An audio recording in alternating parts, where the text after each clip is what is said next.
Oh my God. Hello, everybody. Welcome to the Goodell Multiverse. Today we have a special edition. My name is Isaiah Goodell. I'm Sam Goodell. Yep, and today our special edition of our March to Doomsday, we decided we were going to add in the X-Men movies for getting to Doomsday because they're going to be so, prevalent in Doomsday, obviously with the trailers and everything of the Fox version of them. And to be honest with you guys, this is why we started doing this in the first place, because Sammy and I would sit down some nights and, gosh, Sam, we go 2 hours sometimes just talking random X-Men stuff. Oh, And yeah. we just figured, man, if anyone could hear us, they'd think we were crazy, or they'd have fun with it, And it's kind of neat that with the podcast thing, it was just a matter of us deciding, let's do a podcast, which is why you guys get the Goodell Multiverse, which you all better start watching.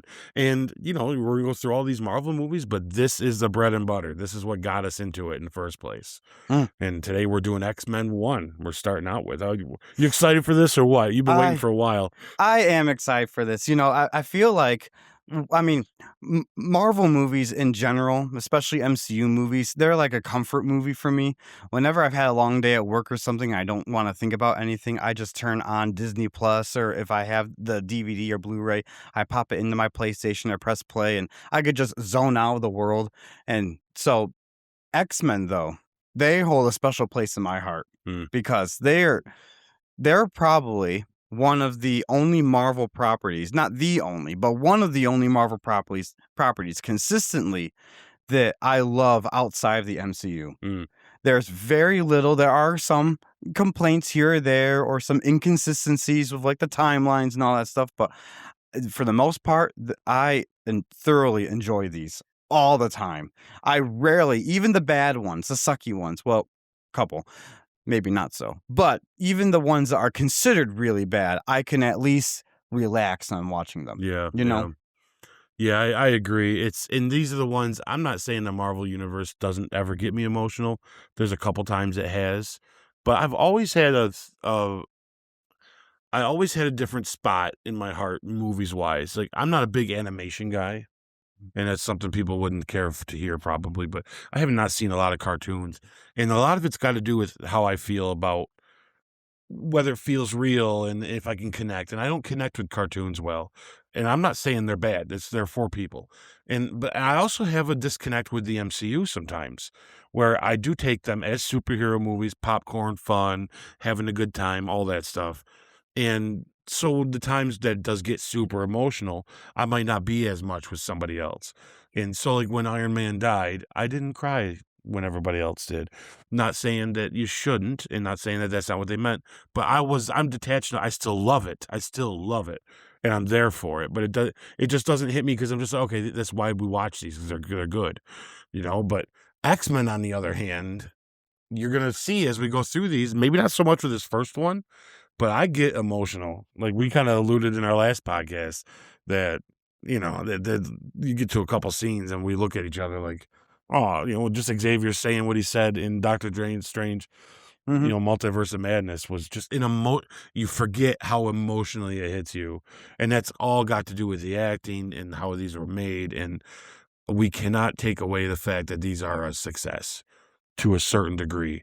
Now, whether there's levels to it or not, like this, we owe a lot to where we are with Marvel because of these movies here. Yes. We could arguably say that Blade really did start off in my opinion, good versions of comic book movies. But when it comes down to actually feeling and understanding and really making these a home, like a household name, X-Men did it first. Yeah. Really, my opinion. So.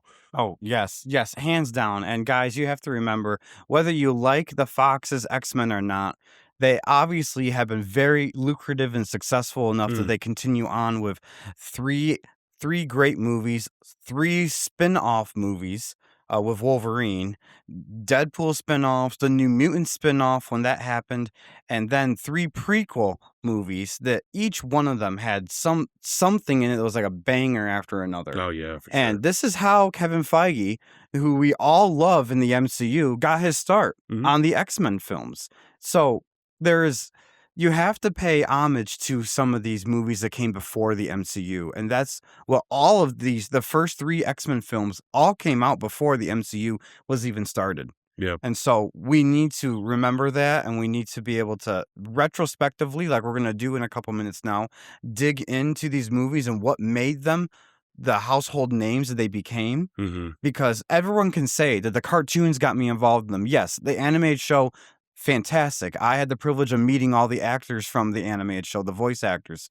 And there's one from time to time. Actually, just last week, she was doing an interview, and I got to do some live questions of her. And so I kind of stayed up to date with that one, the voice actress for Rogue. Oh, Mm. God Yeah. bless her. But anyways, you look at there's a generation of kids that knew about the X-Men animated show, and then a whole new audience was introduced to the X-Men in this movie. Yeah. And like you said, Ike, that Blade may have been one of the starters for the cinematic version of Marvel. It showed it's possible. It showed it's possible, yes, and it showed it can be done with a little bit of a serious tone to it. Mhm. X-Men amped it up another level. Yep. And I know that people can compare X-Men versus Spider-Man that came out around the same time, the first one, but I'm reminded of, I think, something that you said, Ike. Spider-Man is such a kid-friendly, family-friendly character that it was hands down people were gonna go see it no Oh, matter yeah. what. I would argue it's more well known. Mhm. Yeah. X-Men is a still even I do believe the way I always felt, even with the cartoons, X-Men was kind of a niche thing. Mhm. Where, yeah, it was X-Men, everybody knew X-Men, there's X-Men comics, but Spider-Man, everybody knew who Spider-Man was, right? Yeah. But it was I don't think everybody at the time was keyed into the X-Men, Mhm. and these movies kind of made that happen, right? So Spider-Man had a built-in, I think, success that, it helped that they were good, but it Yeah. also had a built-in success rate already Mhm. when I don't think X-Men had that going for it at the time.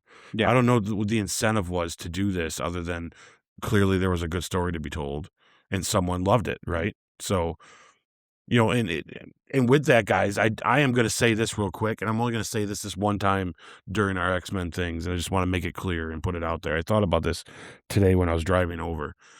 We're not a political podcast. There are politics in these movies, but we're gonna stick to in canon in the film itself, politics, Mhm. for one. For two, um, cancel culture, some we have talked about, and we will probably talk about it on the news as it comes up when things happen or when there's reasoning for things to happen. But there is one big thing that I do wanna get off our chest and just get done with right away, because 'cause we're not gonna bring it up again and have the conversation over and over again. That we understand that Bryan Singer is someone that is under breath, that has been accused of doing certain things and having a certain way about him when he's on set and how he's done his movies, which is why he's not making movies today. Um, with that said, you're going to often hear us during these X-Men things talk about his vision and what he saw and what he brought to the table when it come down to X-Men, and it's gonna be a lot of positive. So just understand, guys, that we're not condoning bad behavior. We don't even know if a lot of that's true. I'm not going to speculate on it. I personally haven't even dug down deep to see what all of it was. Whatever it was has got him off of doing movies. I've liked his movies outside of X Men as well. He's made some good stuff. But, I just, before anyone goes in the comments and starts going, oh, look at the Bryan Singer lovers and they like people that do this. It's like, it's got nothing to do with it. We're just going to talk about what they made when they made them, and his name's going to get brought up because it's behind a lot of them. So just so you know, not trying to be mean, but just deal with it, guys, because we're Mhm. going to talk about it. To back up what my brother just said, you have to objectively separate the artist from their personal life, what their art form is, what they're doing. There are many guys. Let's be honest. There are many sleazebags in Hollywood. Yeah, Whether they fortunately. are Yeah. legit sleazebags, rumored sleazebags, whatever the case may be. That's what they call show business, I guess. There's a lot of really bad guys. Harvey Weinstein didn't come out of thin air. This is a culture that they've cultivated, Right. and only up until a certain time where people actually will get called out, or people get falsely called out because they're in the heat of the moment. All of that is not stuff that we're going to debate on this podcast. Because even Harvey Weinstein greenlit a lot of great movies that we've seen today.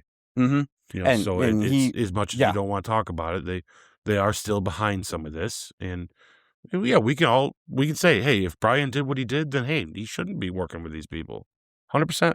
Yeah. But we're not good. We're not talking about that today. No, we're not. And I will So say, just as a legal note on that, because I didn't look up everything that he did, but I did look up just like how we did in our last episode, which you guys could be able to tune into when we talked about Jonathan Majors.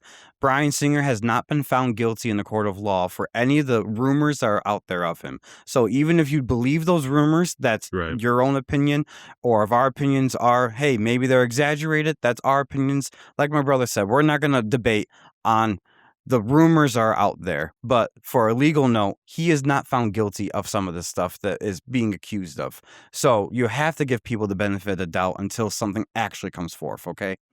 But with that said, like I said, we are going to separate the art from the artists, from what they do personally to what we see on screen. We do that with every actor. yep, There are a lot of people that I might not be friends with in Hollywood, but I like their acting in the Marvel movie. yep, We are talking about them as their art of acting or directing or producing or what have you. So, yes. yep. Is there any more we need to hash out on this before No, we no, I just keep wanted to going? make it clear because Yeah. you never know, and not that we have a ton of viewers right now, but I hope we do in the future, and I hope when they see this, they realize, okay, look, we're here to celebrate X-Men, guys. We're not here to talk about that side of it. Yeah. Now, if it comes to find out that some of the reason why a movie is bad is because that stuff was happening, that'll be worth mentioning, and we'll talk about that. And we're only going to though if it has something to do with the film itself. Mhm. Other than that, whatever the allegations are, and I'm not even debating what's true or not. I have no idea. We just don't know. It's like the sad thing, guys, is that's the way of the world. Sometimes your heroes have that. I'm not saying Brian's a hero of mine by any stretch, even with these movies, but he's inspired somebody. Everybody has someone. I don't know how many comedians you hear that say that they were inspired by uh, Bill Cosby. And now it's hard to say his name, knowing what's true Mhm. and what's gone on. But they can't take away the fact that they grew up listening to him, and that's what made them want to become a comedian. Who he was outside of that, that's on him. That's his fault. That's something he's going to have to deal with when it comes down to how people see him. And I feel the same with Brian. If it's true and if whatever's happened that's got to where it's got, he's got to deal with that. I just want to talk about the movies he gave us because as Mhm. far as I'm concerned, he's got a vision that worked out very well. Yes. And arguably the only good ones of these ones are the ones that he helmed. Mhm. And that's not the only ones, but the majority of them. I mean, the best one is the one that he helmed for sure. Yep. So it's whether we like it or not, guys, let's just leave it at that. I don't want to talk about it again. If you got questions and you want to have a real discussion about it, it's something we could do someday, sure. But I'm not going to argue and it's not going to be a thing because that's just how we are. If we ever do a political podcast someday, we'll do that. But until then, that's how we feel, No. how I feel at least. So Yeah, we're here to celebrate the X-Men, that's right. and that's why we're starting this special series of the X-Men special retrospective podcast, part of the Goodell Multiverse. So thank you, by the way, for tuning in. I'm just going to do a Yeah. little plug-in. If you're just listening to us on the audio form, we do have a video form on YouTube, and we are making this extra special, pun intended with the X. So thank you for tuning into this, and I hope you enjoy our conversation because, like my brother We got said, to we say. can talk about X-Men to the cows come home That's and right. go again. Yeah. Like, awesome. And that's So, actually why we chose to do this outside. The weather's been nice here in Western New York, and now we're kind of keeping an eye on the rain, and we got the pool next to us, and it's just beautiful out here. The woods behind us around the back deck. It's just so nice out. yeah, If you see us put a coat on or something, it's just because it gets a little chilly or we're fighting off mosquitoes. I was just going to say, if I'm slapping my body, it's just because Yeah. I got some mosquitoes that are trying to eat me. Yeah. So, So other than that, Sammy, I say we jump into this sucker. Let's enjoy X-Men 1 and let's really have a good time with it. And yeah. what do you say you hit us off with some history behind this movie? Okay, guys. Yes, history behind the film of X-Men 1 that came out on July 14th, 2000. I'm going to mention the cast here, guys, and my apologies if I get to Miss Jean Grey herself. I always seem to mispronounce her name. I've met her in person. She is a lovely, lovely lady. But and if you're listening to this, Famke, we love you to death. Anyways, so the cast includes Hugh Jackman, Halle Berry, Famke Janssen, James Marsden, Anna Paquin, Rebecca Romaine, Ray Park, Patrick Stewart, and Ian McKellen. My God. Just hearing those names. What a cast! What a cast! I know Okay. back then they weren't huge, but now it's like, you serious made a movie with all these guys? Oh, right? Oh my Yeah. gosh. All right. So X-Men, the film, was a pivotal, somewhat risky Fox production that effectively launched the modern superhero era. The film was directed by Bryan Singer, with screenplay by David Hayter and a story by singer and producer Tom DeSanto. It was produced primarily by Lauren Schuler Donner and Ralph Winter under 20th Century Fox. At the time, Marvel itself was not yet a film powerhouse. In the 1990s, it was financially struggling and had already sold off film rights to many of its major characters. Fox acquired the X-Men film rights in 1994. Oh my gosh, the year I was born, y'all. It's wild. For about $2 to $3 million during Marvel's bankruptcy era, when studios were piecing together individual character packages across different companies. Development on X-Men stretched throughout the late 1990s, with early drafts from writers like Andrew Kevin Walker and interest from major filmmakers, including James Cameron, before Singer came aboard around 1996, after Fox was convinced to pursue a more grounded, allegorical take focused on discrimination themes. Principal photography eventually began in 1999, mostly in Toronto, Canada, and wrapped up in early 2000. The cast was assembled from a mix of established prestige actors and rising talent. Patrick Stewart, who played Xavier, and Ian McKellen, who played Magneto, were already acclaimed stage and film veterans. Hugh Jackman, who played Wolverine, was a last-minute casting choice after Dougray Scott. Dougray?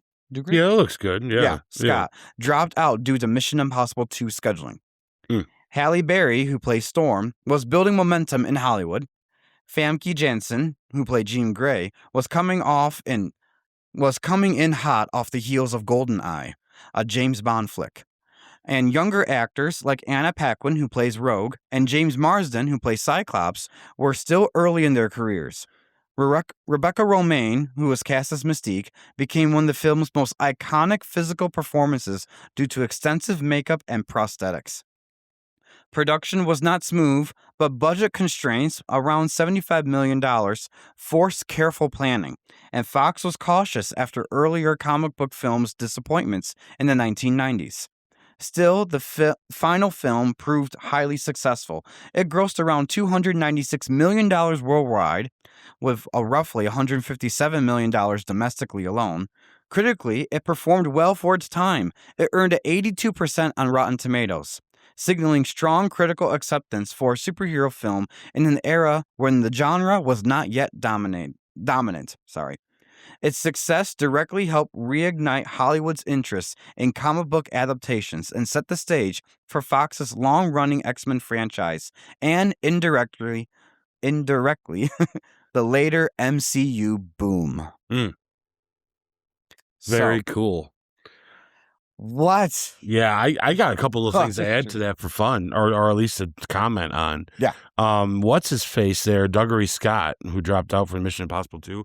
I'm glad he did. Not that Hugh Jackman, or not that he couldn't have played a good Wolverine, but he had a good role in Mission Impossible 2. I'm hoping we do some retros on those movies someday, guys, because that's a fantastic franchise. But yeah, he did good in that. But did you know that Ian McKellen,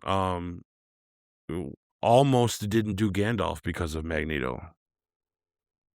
Wow, really? Yeah, we owe Peter Jackson a lot that we have Ian McKellen as Gandalf, because when Peter Jackson got a hold of McKellen, and McKellen was all in on doing Gandalf, of course, but then they looked at the schedules and he was doing this already signed up for, and so he actually told Jackson he can't do it, and Jackson was like, well, I mean, we kind of picture no one but you, so we'll actually put off, like, I think they did several months of Lord of the Rings just so he could finish certain scenes as Gandalf or as Magneto. Wow. Which is amazing because he's playing two of the coolest characters we know. Iconic characters. Iconic, I right? can't imagine anyone else playing Gandalf. Ian McKellen if we ever get the chance to meet him, if he ever is that type of guy that would go to a comic convention, I'm gonna sign us up, man, because I wanna hug him. he is Yeah. amazing. Yeah,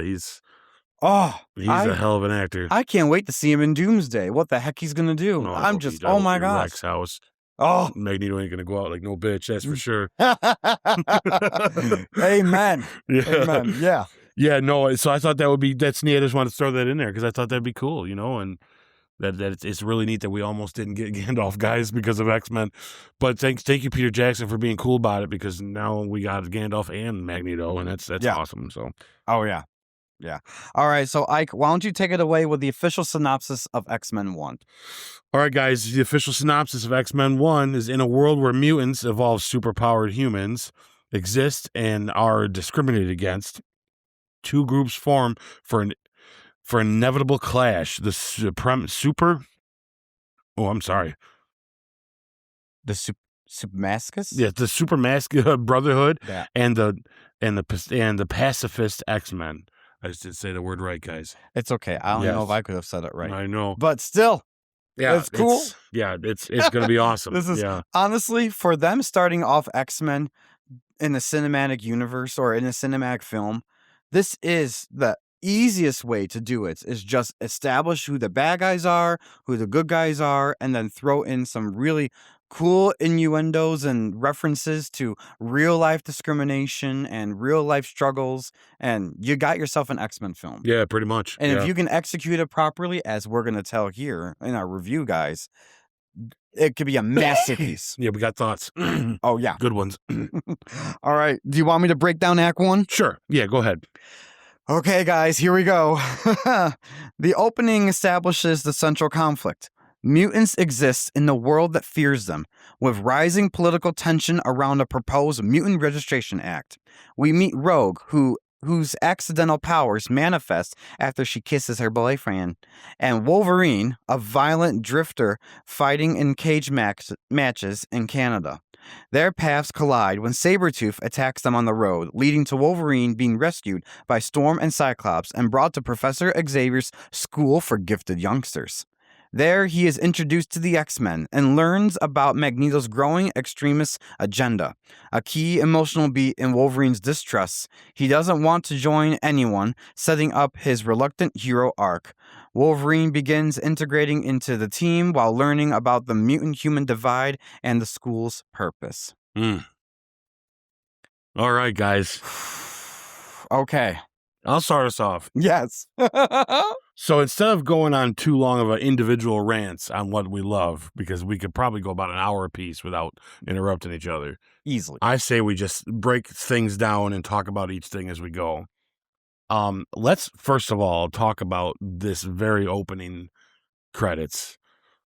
This idea of using Patrick Stewart's voice as a narration and then going right into this really cool, CGI fest, obviously, but this really cool opening credit sequence, and right into where it reveals the X-Men title and all that, with the door closing and the thing turning on the door. I love that they decided to do this. Mm-hmm. I love movies that do this. I like movies that have those opening sequences. Some reason, like I said, with Mission Impossible is a great example. Is one that does it every single time. And these do too. And the movies that don't in this it's noticeable. Mm-hmm. There's only one of them that didn't, that it was okay that it didn't, and that was First Class. Mm-hmm. Yep. But the rest always have this really weird opening, like someone giving a little bit of a speech or some sort of statement, and it goes into this really cool montage and music playing, and the names come up, and you're just immediately like, oh, I'm going somewhere right now. And even seeing this for the first time, you're like, okay, this is taking me somewhere. Well, now you feel like you're on a ride to an adventure that's going to happen. Yeah. How do you feel? You glad they started this and kept it going? Oh, yes. I love the whole, you could tell of the computer graphics for the 2000s, what it is, but honestly, Boy, it works still. It still works. It's not cringy at all. It looks so cool still. I love how it's showing the X gene and the DNA sequences, and it's playing this now iconic music that I know it's morphed a little bit and just have gotten better over time, but There is something about, and we're gonna get to it when we get to like the breakdown of the production and everything for the movie when we talk about the music in particular. Mm, But there is something about this music, guys. It is epic. And just seeing it in the opening credits, every good X-Men film, besides with the caveat of First Class, because that's a good X-Men film too, they have this. mhm. And it is so well done. For the first movie doing this, introducing it the way this way, I can't. It's awesome. I could Yep, watch that alone on YouTube on repeat. yep. It's just so cool. Every Bryan Singer X-Men has it. Yes, every Bryan Singer X-Men Yeah, has it's I this. think it's his signature thing with it. Mhm. Clearly, because if it's why would it be related, right? So, Yeah. yeah, I think that's I love it. And one as soon as I got into the rewatch, I'm like, this is why we're doing this. Oh, You know, it's yes, so hard hands not to down. get the nostalgic feelings. You know what I mean? And Mhm. all that just building up. Like, yes, I'm in on this. And I gotta tell you, what people who think of X-Men and maybe growing up watching the cartoons, when you hear the cartoon music and you feel that nostalgia and you yeah, feel those warm feelings inside, that's how we feel listening to the film X-Men yep, theme yep. song. Hands down. That is amazing. Anyways, we could just stay right on this for an hour, I honestly. remember when we went to see Dark Phoenix and it opened up, and as the movie's going, we realized they're not doing it, and we looked at each other like We're like, they're not going. red flag, It's like, when's this movie start? Like, it's like, it red hasn't even flag. started yet. Oh my Yeah, it God. was a red flag right off the start. Woo! Yeah. So Oh boy, yeah, guys. that and the next couple things I might as well just Yeah. bring up. We need to talk about the casting of Xavier and Magneto. So I want to talk about this meeting with them in this hallway. Our first introduction to them, and also relating to the Holocaust scene. I was just gonna I say, don't think yeah. we can talk about one without the other. So Mhm. let's just go ahead and talk about that in general, you know what I mean? And right off the bat, I want to get out of the way that I'm okay with Jean Grey being the one that's kind of in the politics of the situation. Mm. I think this movie wouldn't have served well if they shoved Beast down our throat right away. Mhm. I don't know if they knew how they would do him at this time. I think special effects wise, they're a little worried about it. And I know traditionally Beast would have been the one in her position, Mhm.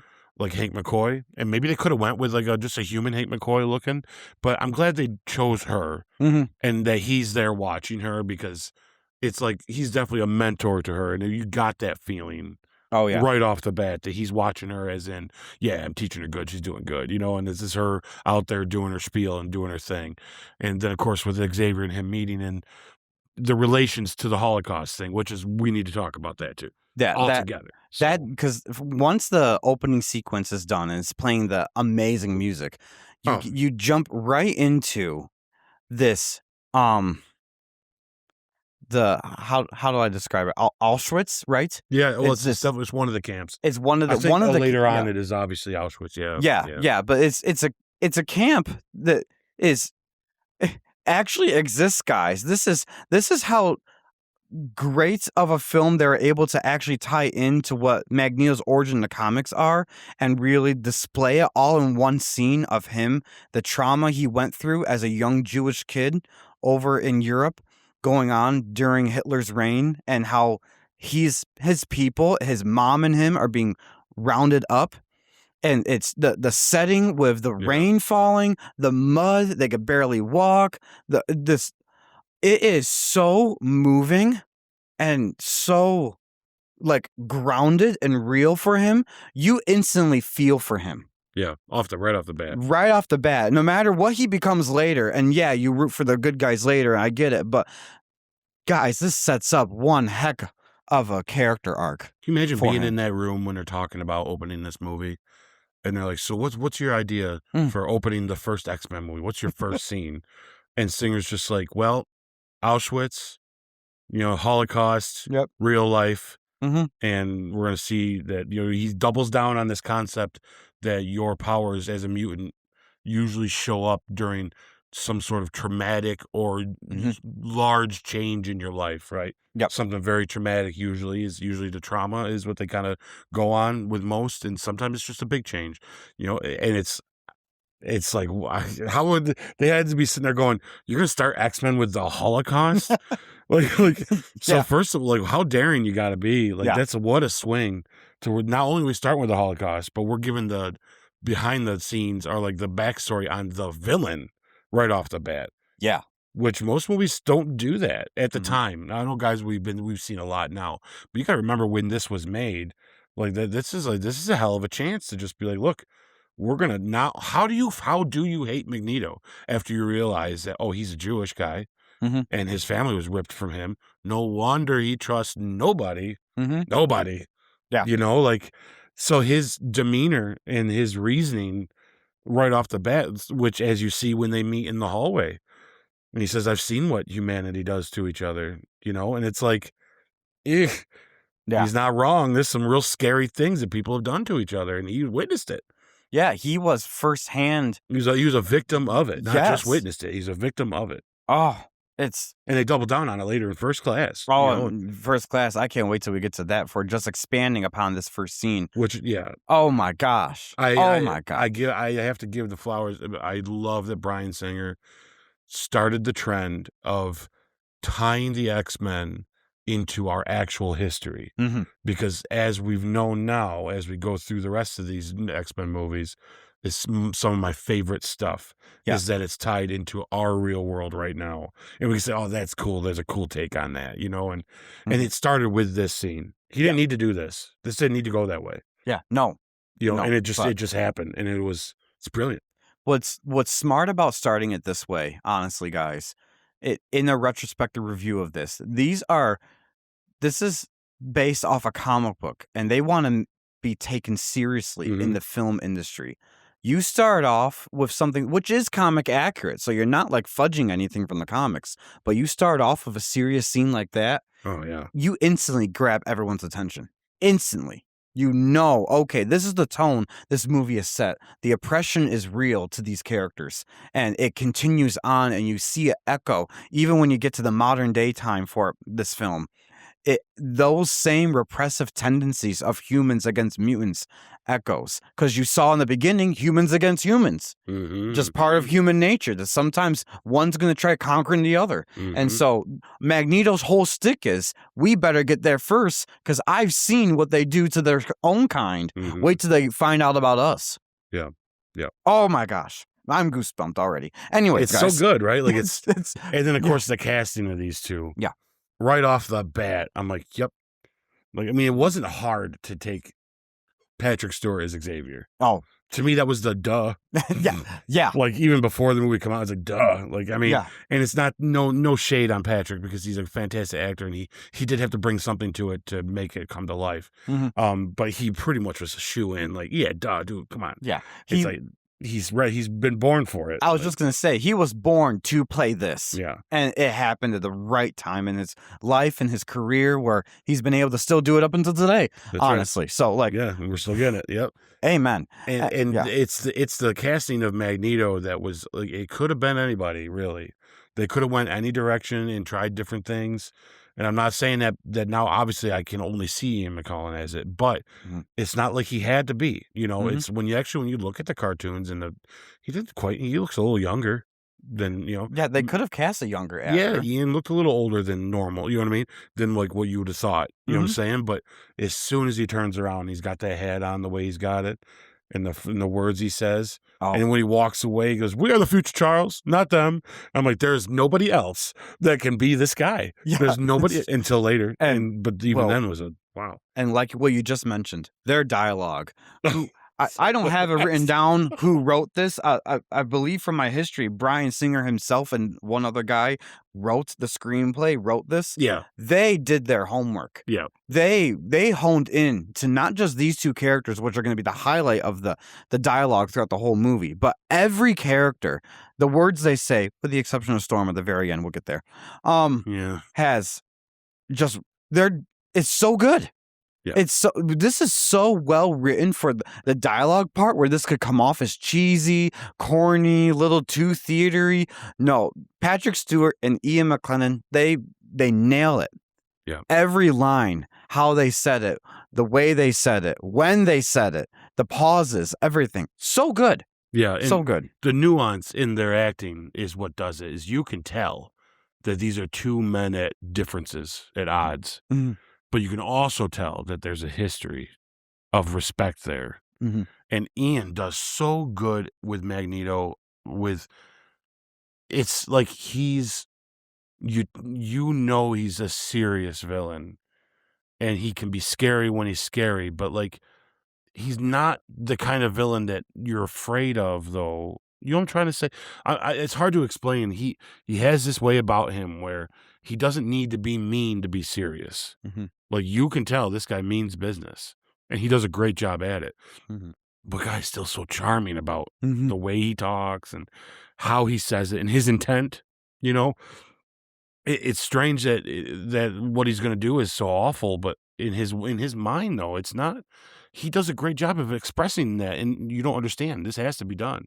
Mhm. Like, the only way for all of us to live together is this is the only way to do it. All his actions are justified by survival. Oh, That's why that first 100%. that Yep. first scene was so pivotal. And it's not just this film. When we get into every film that he's in, everything that you would say, "Oh, the bad guy's doing this," everything is easily justifiable as this is his way of thinking. This is how we need to survive. Even Yep. when you get to the prequel series with Yep. Michael Fassbender and James McAvoy, It's all Magneto's survival. mindset is the same exact thing. This is what I need to do and what we collectively need to do to survive. When Xavier's trying to pursue a different way, a more peaceful way, a more Martin Luther King Jr. way, Magneto's going the other end of the extreme, wanting the same thing as him, but with the trauma that he's been through himself in his life, he thinks he has to go through it this other way. Yeah, and you can't blame him. Look how No, you often can't. humanity's let him down. Oh my Over gosh. and over again. It's like, no wonder this Yeah. guy hates people. You know, it's like they always are, out of it's awful. It's you really do understand him. Yeah. Really, and Ian does so good at like making us convey that and understanding that. Oops. Yeah. Yeah, no, you're exactly right. So before we get to what Magneto actually is doing, though, guys, let's finish up Act 1. Oh yeah, well hey, we got let's see. So we already talked about Xavier and Magneto meeting, and Yes. the next thing after that is introducing Rogue. Now, That's right. let me just start off by saying There we go. they could have picked another character like a Jubilee, like they did in the animated show, or Shadowcat, like they did in comics. You pick one of these characters that maybe might not be as powerful or maybe is as powerful, but something that the audience can relate to and start seeing it through their eyes to a degree. Yep. Their choice of making Rogue be the character, and this is the version you're going to get, magnificent. Yeah, I agree. agree with I that. don't get me wrong. I like Shadowcat and I like Jubilee, but their personalities do not fit the serious tone that they're trying to set for this movie. To a degree, maybe Shadowcat would be more than Jubilee, but this is Anna Paquin. She nails this. Like, Yeah. even her southern accent in this is believable, flushing out her backstory a little more, where you're seeing this young girl that all of a sudden she can't touch people. She can't do the simple things that you and I take advantage of every day, of giving someone a hug, a high five, a handshake, or even to your loved ones, a kiss on the cheek. She can't do anything like that. And so you instantly have this gut punch of, oh my gosh, this is what this girl has to deal with. She didn't ask to become this. And we see that struggle with her in later films, that she really is trying to cope with her mutant abilities and making the best of it that she can. And it's hard. She is the perfect example of us seeing not only getting introduced in the X-Men this way, but to mutants in general. Yeah, I agree.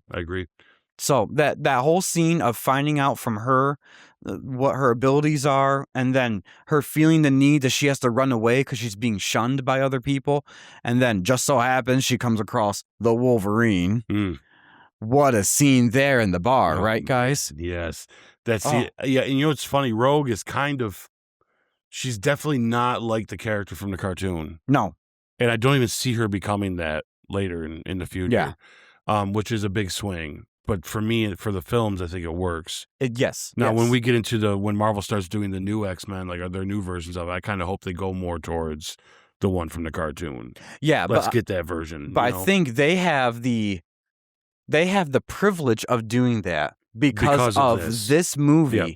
And what this movie, the guys, the weight that this movie had to have on its back in order to get the MCU that you can talk about, you can love, and that you can hate on today. you needed a rogue like this. I agree. Well, we kind of are in her shoes Mhm. in a way through the majority of this film. We see this life or what's going on through her eyes because Mhm. everyone else is a seasoned mutant and knows their thing and knows what they're doing, and Mhm.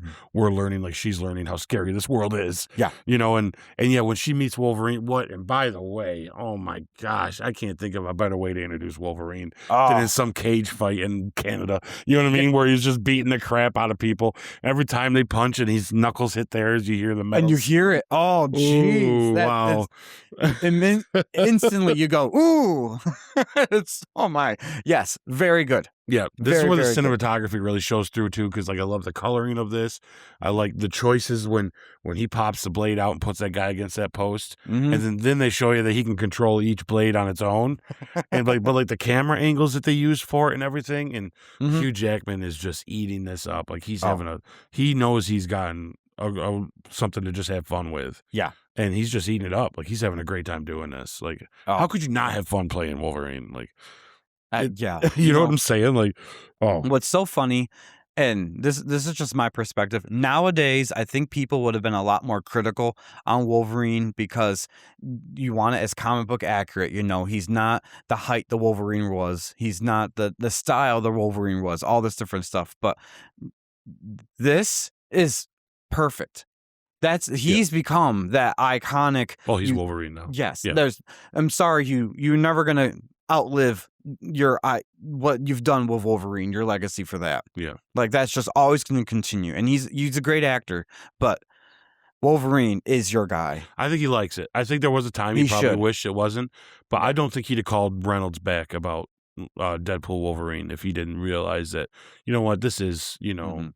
it is kind of what made you, guy, Hmm. and it's what you're probably always going to be remembered as. And you do awesome stuff in between. But yeah, you're going to be Wolverine the rest of your life. And that's just how it Yeah. is. But boy, there's worse things to be, man. Like, Oh. it's like, you could be Harry Potter. Ooh. No Okay. offense, I guess. No, but yeah, Yeah. it's like, yeah, it's very, yeah, I love this. I love how they do that. I like that he is just, yeah, I think it's the perfect time to catch up with him in this. Instead of trying to do a quick little origin of a bunch of mutants here, Hmm. they only do the origin of the ones that they need you to really pay attention to. Hmm. And that's going to be Magneto, because we want to understand the villain.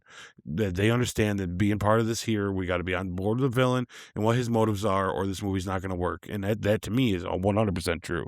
Yeah. And then the other side of it, though, is Rogue is the big one, because like I said, I think she's the one that they want us to feel like we're in her shoes. Hmm. But here we meet Wolverine as he's a seasoned, been out there for a long time, a nomad, just driving through Canada. You can tell he's looking for something, but he doesn't even know. Which I like that we're just in the midst of that, and I think that's brilliant. Hmm. Which leads us to when we do meet the X-Men Mm. officially. I love Yeah. this whole thing where he's in the car and the tree hits it. Always thought, I wasn't sure how much I'd like this or not, but in the rewatch again, after I've watched it now again, it's like, man, it's so cool that Hmm. you just see the background when Sabretooth starts walking towards the car. You see the background that they're standing there, and you're like, oh, it's the X-Men are Yeah. there. Yep. And then Scott rips the door open, or she rips the door open, and Scott shoots the thing, and then she pulls him out, and Yep. Storm pulls him out. You're just like, this is cool. Yeah. Like, we're being introduced to the X-Men as the X-Men, right? Like, Yes. yeah. Yeah. Exactly how we would picture it. Yeah. And everything. Yeah. Oh my gosh, it's so good. It's so good, guys. What a great way to be able to bring Wolverine and Rogue into the Xavier school this way. Like, it just shows you the X-Men are out there, they're doing stuff. Obviously, they had to have found out that two mutants are in trouble, probably because of a Brotherhood mutant, bad guy is coming after them. It's perfect. Yeah. Perfect. Anyways, so that's when we go from there to Wolverine in the Institute, Oh, in the basement there, wherever yep. And we where finally get to the X-Mansion. yes, they're in the X Mansion. They're in the basement where it's the same floor the Cerebro is on, and he's in the doctor's room that looks for at this time, guys. It looks pretty darn cool. It looks pretty cool, honestly, yeah. I love the blue. I love the whole thing. Yeah, and then just skipping right on into there with Wolverine, like, what is this place? And then you get the full explanation of what mutants are. and you see all these kids that Xavier has brought into the school just to teach them, make them feel as normal as they can be, while also recognizing their gifts and teaching them how to harness their gifts, using the examples of Cyclops and Jean and Storm of being some of his first students, and that they have now grown up and become not only X-Men but mentors and teachers as well. It is so cool. This is the boarding school I want to go to, guys. It's just so cool. This is a time when you feel this is the only time for James Marsden where you feel like Scott is a leader. Yeah, is in this movie, because unfortunately they dropped the ball on that in the rest of what's going on. But in this film, you feel like he's always by his side. He's always talking to him. He trusts Scott a lot, and Scott is alluding to this. I make choices. I do things, and I do things, and he does a good job, and he knows what he's doing. Yeah, I love seeing the sequences of them using their powers and him with the lasers and all that. And I do love that we get this quick. All of a sudden, this is how we know what it's going to be like when Xavier's in somebody's mind, because that's how he kind of pushes Wolverine through the mansion by using it in his head. Which then once they're in his office, he does it to him again when he's like, and when he's quiet, he goes, "You're not the only one with gifts," and Wolverine realizes, "Oh, it's you. It's in my head." It's like that's just some brilliant stuff. I love that. What do you think of the mansion though? Because the mansion's a big deal, right? Like the mansion is so cool. It's awesome looking, right? Like, it is so cool. It's I wish something like this really existed, just as like a place you could go and visit. It's just so cool that how they've orchestrated it, how they've set it up and everything. And in each X-Men film, even some of the crappier ones, so to speak, the mansion is still a focal point in a lot of things, and it's really cool to see that. It's its own character, really. I love the ultimatum kind of that he gives, the proposal he gives to Wolverine. If you stay with me, I will do everything in my power to help you unlock those memories that you so desperately want, and to help you see who you are. And that's what convinces Wolverine. He's like, I'm going to stay here because you can give me answers that I can't figure out myself. And I love that it's later on in the second film, and then you keep going onward through Wolverine's whole arc throughout all these films. You see what happened to Wolverine that make him who he is, basically. But you start seeing in this film the trust that he has with Xavier and that relationship he starts building. And it echoes in every other iteration of them when they come up. Yeah, well, and that's just it. It makes it gets better as it goes because of that. Yeah, but you understand why it's Xavier and Logan when you get to the Logan movie. Like the friendship that they create because of what's going on here is why this time it worked that you use Wolverine as a focal point. Yes, and on. I hope that the MCU doesn't do that. I don't want to have Wolverine as a focal point. I'd rather it be Scott or somebody else. Actually, I think we should get a lot more Storm, but we'll talk more about her as we go on here. But like, I'm with you, Sammy. Like that is what a great way to set that boundary. You can tell that Logan here, he's just like, he's not trusting nobody. He's been probably through similar. He could probably relate more to Magneto than he can Xavier if you really think about it. When it comes down to him being accepted, but once again, a lot of it is because he doesn't. Yeah, a lot of it is because he doesn't remember. Yeah, and then here's this guy in his head, and he says what he says, and you can just tell he's honest, and he just gives him that trust. And what a great introduction to that situation. Yeah, so that's basically, we just broke down all of Act 1 at that point, and I think we both talked about what worked. Is there anything in this act you would say that didn't work? Yes, one thing I want to touch on real fast before we go is I want to ask you, do you like Sabretooth in this in general? Because that was a contention when I was younger. I was always kind of like, man, out of all the characters they did, Sabretooth was a weird one. And when I saw it, I was a little let down. But this time around, I'm doubling down on, I kind of like this version of Sabretooth a lot more than I thought I would. So he's okay. Do you want to save this for later? Or yeah, I'm going to save this for our casting and deep dives for that part. All I'm going to say to answer that right now is that he is okay. Okay, good. Because see, we'll have something to discuss, guys. Because sometimes with these ones we agree way too much, and it's Yeah. almost like, what are we gonna do?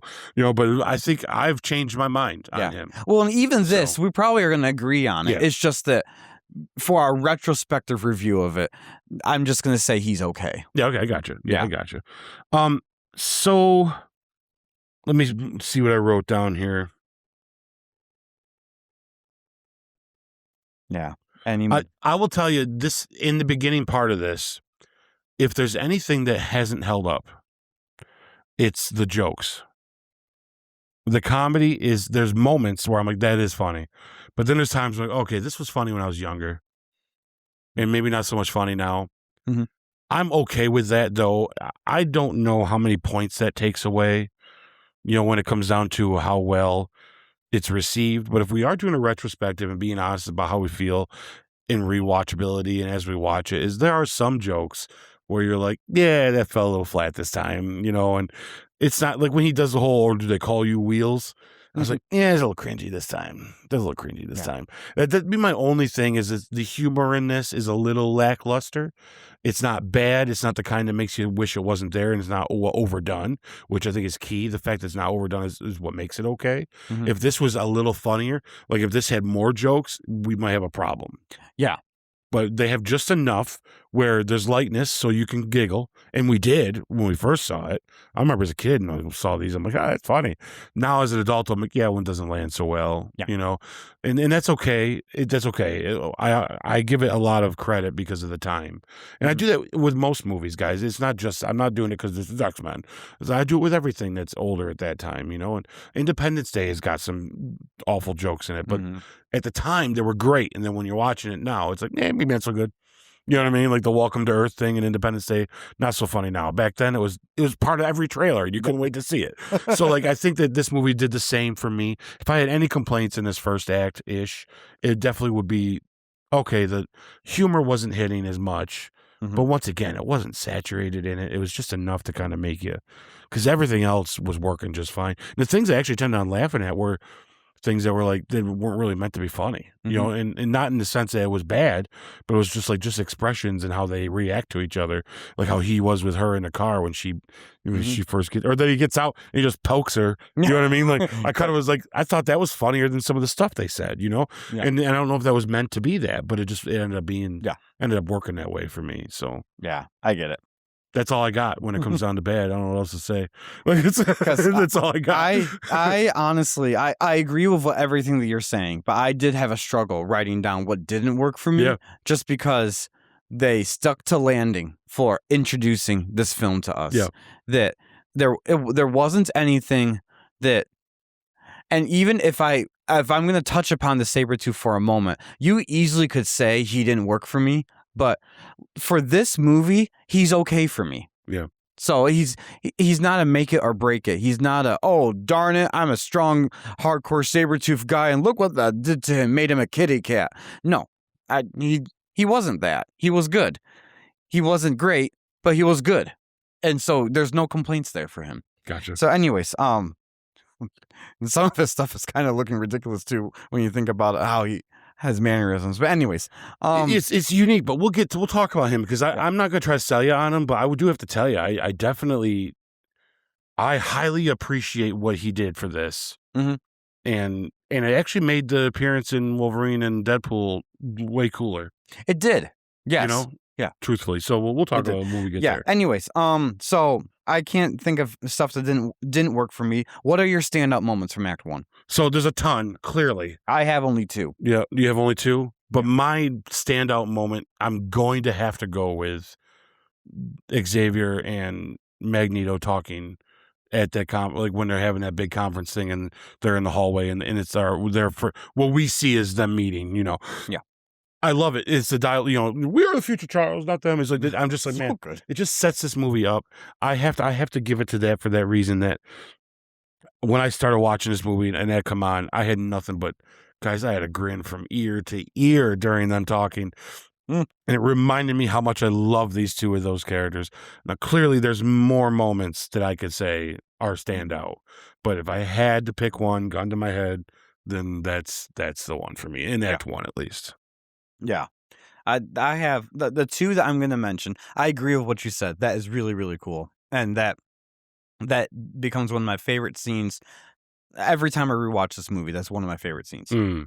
The problem with this, guys, is there's so many good scenes in this film. When we get to that part where we're breaking down our top favorite scene, that is hard for me to figure out. But anyways, Yeah, it was tough for me too.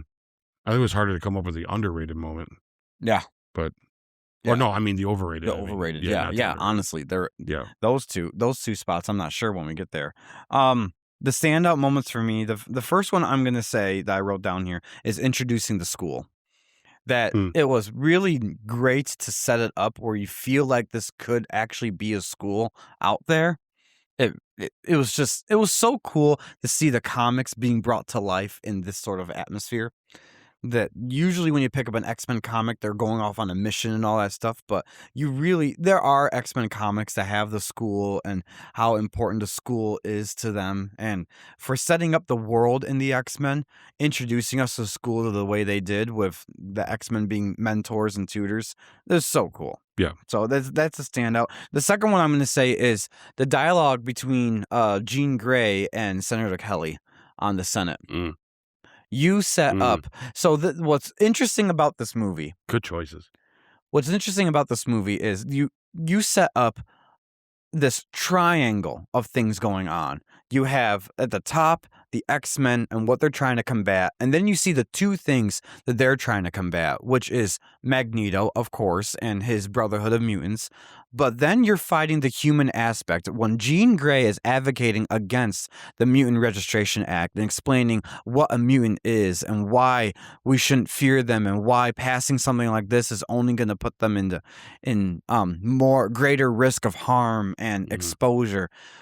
It's and then Senator Kelly's rebuttal, which honestly speaking, as a human, I understand where Senator Kelly is coming from, but I also understand where Jean Grey is coming from. Yeah. And it is such a Glad you brought that dynamic. up. Yeah. Yes, it's such a dynamic there of who do you support? Like, there are points that Senator Kelly is making that you agree. You want to know if there's a dangerous mutant that's in your school or around your kids and all that stuff. But at the same time, just like you have good humans and bad humans, you have good mutants and bad mutants. And that's this whole conflict that the X-Men and the Brotherhood are always going up against, and why Xavier is the way he is with Magneto. Not only Magneto being his friend and having compassion for him, but also trying to show Eric the whole time there is another way, because every bad move that you do and bad decision that you make sets us back 2 steps from getting to that equal footing with humans, that we just want to coexist. Yeah. And that really in the beginning there, I love, like you said, that Jean Grey is kind of that placeholder for Beast, because I can't really picture them doing Beast in the first movie that like this in this way. It's actually smart that they saved the blue character for my favorite Mystique. But yeah, it's just it was. And I know their conversation was very brief because, Senator Kelly, he does his grandstanding, gives his little speech to get a standing ovation, all that stuff. But it really sets up what the whole struggle is in this world. Yeah, he's definitely using fear-mongering. Yep. But at the same time, this is more complicated than you look different than me. And we need to be careful about that. Yep. He has a legitimate case that if you it's not you got black skin and I have white, and we have to be careful about that because we don't understand each other because we're ignorant. It's that you can walk through walls and I can't. Yeah. So you could do things to me that I can't do to you. And that is complicated because he's not wrong. Yeah. That you can't just be unchecked in the sense of, heck, if you could just walk into anything and do whatever you want without, there's got to be some sort of consequence or preparedness for that, right? So I do understand where he's coming from. Unfortunately, he's just doing that classic thing of, because of that, all of them have to pay and all of them have to be this and everybody. And it's that thin slope of there's not much difference between him and Trask in the future. Yeah. Where you can arguably say that now we should contain them because they can do these things. And guess what? That argument still holds water if the first part of it does. Yep. To me, it's just like censorship. It's like you either censor everything or you censor nothing. Mhm. And that's kind of what I come down to.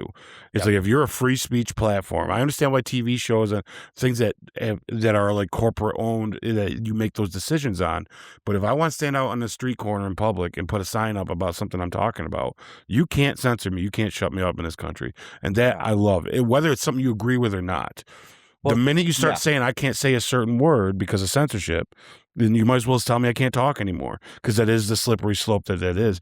And this makes it complicated because there is scary stuff that's going on. Yeah. There are mutants that can literally get in your head and make you do things that literally can, like he said, can take away your God-given right to choose. Yep. And Yeah. it's like, whoa, that's Well, rough right there. It's hard to swallow. and to your point that Gene was making there, about this, yes, we are very fortunate and blessed to live in a country that allows us our First Amendment right of freedom Mhm. of speech. If you are employed by a corporate entity and you say something that's against what they feel is adequate, you have the right to say it, but you don't have the right to not suffer the consequences. The thing about this is she's talking to the Senate. We have that First Amendment right that the government is not going to impede upon you. Right. And that's what she's trying to remind them. You passing the Mutant Registration Act Mhm. impedes my American First Amendment right to live. That's why she says that when they're giving the comparison of don't we license people to drive? And she says, yes, but not to live. Right. That's this whole point. Yes, you get a license, a carry permit to carry a gun, get a license to drive a car. You have to have valid ID to buy cigarettes, all this different stuff. But to simply just walk out of your house and take a breath, you don't need a license for that. And Right. that's what they're fearing this Mutant Registration Act will do, is it'll put a target, kind of like a offenders list, a national offenders list on every home that has a mutant, Mhm. which is a slippery slope. But at the same time, what Kelly is saying, he has some valid points, and he's using those fear mongering though, as his arguments to pass legislation that infringes on rights. It's this whole, and it's just something that we even see a little bit of it today when we don't like a certain issue. Then all of a sudden you get someone in the legislative body that says, I'm going to do something about it this way, and be like, well, hold your horses. Just because we don't like it doesn't mean you have to infringe upon everyone's rights to do something like that. Well, and pick your topic, no matter what it is. Every topic has something like that. And so that's why just long story short, because I could go on about all this stuff. Well, I want to That's add one to of my that, actually, standout moments. Yeah, I want to add to that, because like that's what makes these so unique. Mhm. So yeah, to piggyback off of what you said, that's what makes this argument that Senator Kelly has so interesting, and what makes this whole thing with X-Men so interesting is you don't want to go down that slippery slope, obviously, but this is what makes the emotion of this feel so heavy in all these other movies and going forward, is that you can understand why Magneto feels the way. When you hear what Senator Kelly's saying, no wonder Magneto's like, oh yeah, people are going to think this way. It's how they're going to do it. It's how they're going to be. You completely understand that, but that's what makes it so unique and heartwarming about Xavier is no matter what you guys believe in when it comes down to religion, but when you have someone telling you, when you're seeing things happen, and you know that it's a real thing, that this is real, this is what's going on, and someone's telling you to have faith, to that, don't worry, no matter how bad it looks, there's a reason not to do this. Because that's really all Xavier's got, is he's got a faith in humanity, in the mutants themselves, Mhm. that in the long run, we're going to do the right thing. In the long run, we're going to do the right thing. Have faith in that. Have faith in that. When truthfully, example-wise, there really is no, he doesn't have a lot of evidence to point towards it, and that's why Magneto's the way he is. So when the moments happen when you do take Xavier's side and people do things that Xavier, when like in future movies specifically, and even in this one, to make that stand and be like, no, I have faith we're doing the right thing, even though everything in me is like, yeah, we got to protect ourselves from the bad ones. Everything in me knows, though, that the right thing to do is not to, even though the examples are stacked against you, or the odds are against you. And I think this touches on that, in my opinion, theme-wise too, Mm. and I think that's what makes this so timeless. Yeah. It makes it like, okay, because you can't just take Xavier's side because it's the right thing to do. So, no, you got to, if you take Xavier's side, then you are taking a chance. You're Yeah. having faith that he's right and in people, Mhm. you had that hope, right? That he's always building. Like you're having hope that it turns the right way and goes the right way. Because Magneto and Senator Kelly got 1,000 examples of how it's not gonna. Mhm. Yeah. You know what I'm saying? And I think that I'm glad you picked that. That's a great example. I'm glad you brought that up because it really does bring the levels and the layers to this that are just done so well. Yeah. Yeah. All right. All right, guys. So we're gonna. Did you? Oh no, you already talked about your standout Yeah. moments. So, what would you score Act One? I give Act 1 a 10 out of 10. Me too. I got no problems with it so far. There's a couple things that, we've been introduced to Storm. I didn't have issues with her until this next act, Mhm. but it's not major issues. But it's just stuff that I kind of wish was done differently. So Yeah, 10 out of 10, guys. yeah, From both of us. All right, Ike, do you want to read Act Two? sure. I'll get right into it here. So, Act 2, guys. Wolverine begins integrating into the team while learning more about the mutant human divide and the school's purpose. Meanwhile, Magneto's plan is revealed after experimenting with Senator Kelly. He intends to use a machine powered by Rogue's abilities to forcefully mutate world leaders at the UN summit on Ellis Island. A key moment in Rogue being manipulated into trusting Magneto's Brotherhood and eventually being kidnapped, which raises the stakes personally for the X-Men. Another important beat is Wolverine's practical or partial discovery of his past and his growing bond with Rogue and the team, even though he still resists fully belonging. The X-Men attempt to track Magneto, but are outmaneuvered, showing they are not yet fully prepared for him. Mm. All right, so Whew. I'll start off by saying what Yeah. worked for me was the introduction of the Brotherhood here. Yes. The Act One, you found out about Xavier, his school, Wolverine, all your good heroes, all your good guys. Now you're gonna find out what the other side of that mutant coin is. Mm-hmm. And holy smokes, what an intro to each one of his acolytes there. Mm-hmm. I just there are scenes in this act that are it's so amazing. I'm not going to jump into my best character moment yet, even though I really want to, just because I want to hear from you what worked out for you as well in this, and then we'll jump into it. Okay. Yeah, I like the introduction, everybody. The least of my favorites of his is Toad. Yeah. But I'm okay with Toad though. I think he's Mhm. he's there, he's doing his thing.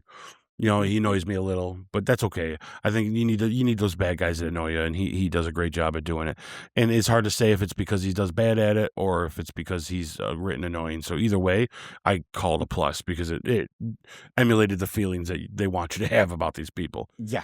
Oh, and I will say though, Magneto, as much as he's complicated, he definitely surrounds himself with some pretty angry people.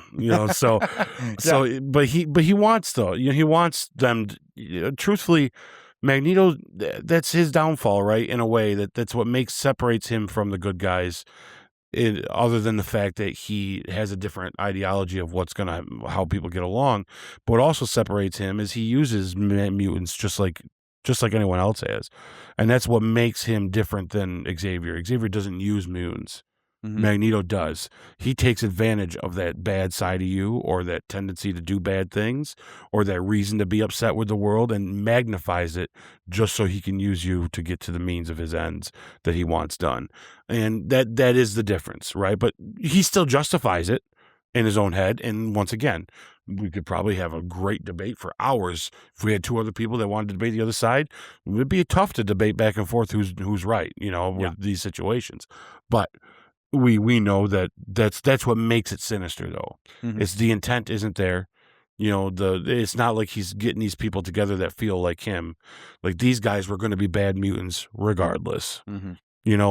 Maybe not Mystique so much, but definitely Sabretooth and definitely Toad. You can tell that they weren't good people before he met them. He didn't turn them into evil guys. He found them. He said, look, you can, I'll help you. do what you help me, and we'll get what we want to get. I don't think that they share the same enthusiasm for their mutant world peace that he does. Yes. They just are able to be bad and do bad things, and he's using them. I really do feel like that. I feel like that in other movies too. I don't think maybe when you do some of the flashback ones, he cares a little more about them, but he still uses the leverage of them being bad in order to get them on his side. Like, you have an edge to you that you can't, that's how he gets Pyro, right? He, instead of telling Pyro, stop being so angry, like, it's not, you can't blame everything on everybody else. He says indulging. He says, grip it, because come with me. And it's only helps Magneto. It doesn't help Pyro at all. You know what I'm saying? When Xavier would want to help Pyro and be like, stop being so angry, because you don't need to be. And that is the difference between the two, which is why he's the bad guy, why he is a villain, guys, and we always will remember that. I love that so much. And this whole thing with Senator Kelly, where he turns into a jellyfish or whatever the hell's going on. How gross is this? Yeah, I think I'm trying. It's the cells breaking down. Like, I get it, but it's like, yeah, it's almost like he's giving him the artificial mutation of water, like he could turn into water or adapt to water, something related to that, or adaptability. I'm not sure what it is. Yeah, what was he going to be right before he started to deteriorate? And pretty wild. From my understanding, this is a unique thing for the movie. This is not something that was in the comics or anything, because Senator Kelly always was just a human. But the point that they're trying to get across isn't what was he going to be. It was what they were doing to him. Right, and that it's not working. Like, yes. Yeah, that's the key important part. Yes. Is that, Magneto, I don't know if he had cared, but even though when they told him they're going to kill them, I think he thinks they're lying to him. I just don't think he trusts them. It's very interesting how that works. For someone like Magneto, I don't think he would have minded the results either way. I might argue that, though. But you're right. I think either way, though, he wins. Yeah. Yes. But I think there's a moment, though, where he has that conversation he has with Kelly. You can tell that he'd rather not kill him. He'd rather him just... But I see. I understand. Yeah. Well, because that conversation he has with him is basically like, Kelly is he's telling Kelly, it's hard for you to hate us when you become one of us. Right. But at the same time, I don't think Magneto's going to shed any tears if that mutation, like what it actually did, and actually kill him, because that's one less obstacle in Magneto's way. I agree with you. Yeah, so right, I don't think that he purposely would do it to kill people. I think that you're either going to survive or not survive. Right. And if you don't survive, it's not because I don't want you to survive. It's because you couldn't handle the next level of human evolution. Right. Basically, I feel like that. He's very much eye for an eye kind of guy. Yeah. Like when you get into X2, you realize. Which, honestly, in saying it like that, guys, it makes more sense why in X-Men Apocalypse he joins up with Apocalypse. Oh, for sure. So, and I know that there's a lot of chatter online about why was he part of Apocalypse's team? This is weird. Guys, you have to look at the bigger picture, and you have to look at the arc of who Magneto is to his core in the films all this time. It makes sense why he would be enticed by Apocalypse. Well, because Apocalypse essentially does to him what he's done to other mutants. He uses that anger and that powerfulness and the edginess of him and exploits it for what he wants to get done. Yep. And you just got done with a guy that just lost his whole family. Yeah. I don't know why the internet doesn't understand that. Like, watch the movies and maybe you'd understand it. No offense, guys. I don't want to make nobody mad, but let's be honest here. It's in black and white. At the same time, y'all have to use some brain cells sometimes and not just say this isn't like the cartoons or the comics. No, duh. It's the films. They're not always supposed to be like that. As I've said before in our Multiverse podcast all the time, guys, sometimes what happens in the comics or the cartoons does not translate well for a theatrical film. And so you got to go with the flow there. Yeah. If you want people to like this stuff and keep it going, you have to make some adjustments. And anyways, we'll get to that movie. Yeah, I love the stuff with like where he makes the bridge. Oh. When we get to start seeing Magneto using his powers, man, his powers are so fun to watch. So good. Like, they're such a good time. The whole thing in the train station where he rips the train open and he holds Wolverine up. Yep. And I love that he makes the bridge, or just the balls on his desk, or the little marbles are going, and then they just drop when they, or how he closes the thing on Sabretooth. And just all the little Magneto powers are just really cool. Yeah. And they're a lot of fun. And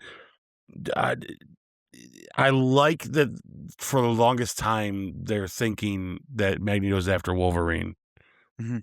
you know, and it just so happens to be that that he's after Rogue. Yep. Which makes me realize in the beginning of the movie they're there to get Wolverine. Anyways, the X-Men are. Mhm. They didn't just show up out of nowhere. Like they were on their way to find him. Like I think for some reason they thought he wanted him. Yep. You know what I'm saying? Like, and how that started, that's one of the things that, who cares? You know what I mean? Like, it's like, we'll just forget it. It's okay, you know? But I like that. I like how Wolverine's like, I can't move, or he does that later. But when he picks him up, he just throws Wolverine back, you know? And it's Mhm. just such a great reveal that he's there after Rogue. 'Cause the first time seeing this movie, we don't know that either, you know? Yeah. No. And I think that's really interesting. And of course, this whole act goes into one of the best scenes in the movie, which is, I mean, come on, this whole escaping the train station and Mm. holding the guns up to the police and all that. This is Yep. just, I almost want to save this for later to talk about best scene because that's my best scene of the movie, Mm. to be honest with you. Mhm. But I mean, we'll talk a little bit about it now. What a way to showcase this Power. combativeness between him and Xavier Mhm. by in this moral situation. Yep. And then it also shows Xavier's weakness, you know, but it shows how far Magneto's going to go. You Mhm. know, like I think he would have killed all of them if he had to. Yep. But that bullet when it's spinning and that guy's for it, how that guy, I mean, everyone around him took 3 steps back because he crapped his pants probably 4 times. Yeah. Like I know I would be. I'd be Oh. everything I had in me would be empty onto the ground. You know what I mean? It's like this guy, this poor dude. But just this when Xavier takes over the minds of the guys next to him, Sabretooth, he grabs him and then they start walking away with her. It's just so brilliant and awesome in their conversation. And it immediately was a good way of us realizing the helmet is more than just a look. Yep. Like, because sometimes people say, "Yeah, why'd they keep the helmet?" And it's so weird in the cartoons. Well, it's because he can't get into his mind when it's like that. And I love that so much. So their conversation like that when he's talking to him. But Magneto, man, what a scene for him. I love this scene so much. When I watched this guy, I rewound it and watched it twice in the midst of watching the movie. Yeah. Like I had to. I love it so much. That is good. That is such a good scene. I agree with you. Would you call that then your standout moment or best character moment in the act? Yeah, then? absolutely. Okay. The only other best character moment, it goes to Xavier again, or one for him, is when we do get to see what it looks like when he's looking through someone's mind and he stands up out of his wheelchair when he's in the place, when he sees Magneto using the machine, when he goes into Senator Kelly's head. I love Yes. I Yeah. love all Yeah, that yeah. because that's like, that's cool. That's cool. That you know what I mean? is, Like, yeah. I enjoy that. And I got to tell you, Sam, when I watched this, it was during this part of the movie when I paused it and I had an epiphany. And it's a dumb epiphany, and I should have always known this. And you're probably going to roll your eyes at me like, duh, dude, all these years talking X-Men, you didn't even think about this? And I know I've known it. So it's not that it's not brand new to me, but it's shown how well they kept in continuity. They always say the X-Men universe has no good continuity. I almost would argue that they're wrong about that. Other than fixing some things with a couple of the movies later on that when they use Days of Future Past, ultimately the continuity that go with it is, I realize that this is during a time that nobody knows about mutants that much. And it just hit me when I was watching this, realizing how good Days of Future Past was by changing the exposure of mutants by using that movie to do so.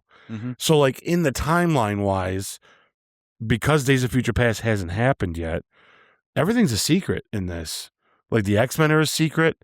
It's all secret. There's nobody knows about these things. So these anomalies that do happen, like when Magneto does do this stuff, or the public that does see a few things here and there, these are all just like stories that people tell each other. There's people out there like this. Senator Kelly even talking in the beginning. That's why I think it's so hard to pass this bill, because the general public is still kind of like, what do you mean? Like, okay, there's some proof that there's mutants, or he wouldn't be trying to pass a bill, right? Yep. But to the extent of what they are and where they're coming from yet, it's still yet to be known, and I don't know. I know it's a dumb thing to say, like, 'cause No, I know but it just made it more apparent in this, like when they're coming in, they go into the fog and they fight them in the whole end sequence of this movie, and then they leave.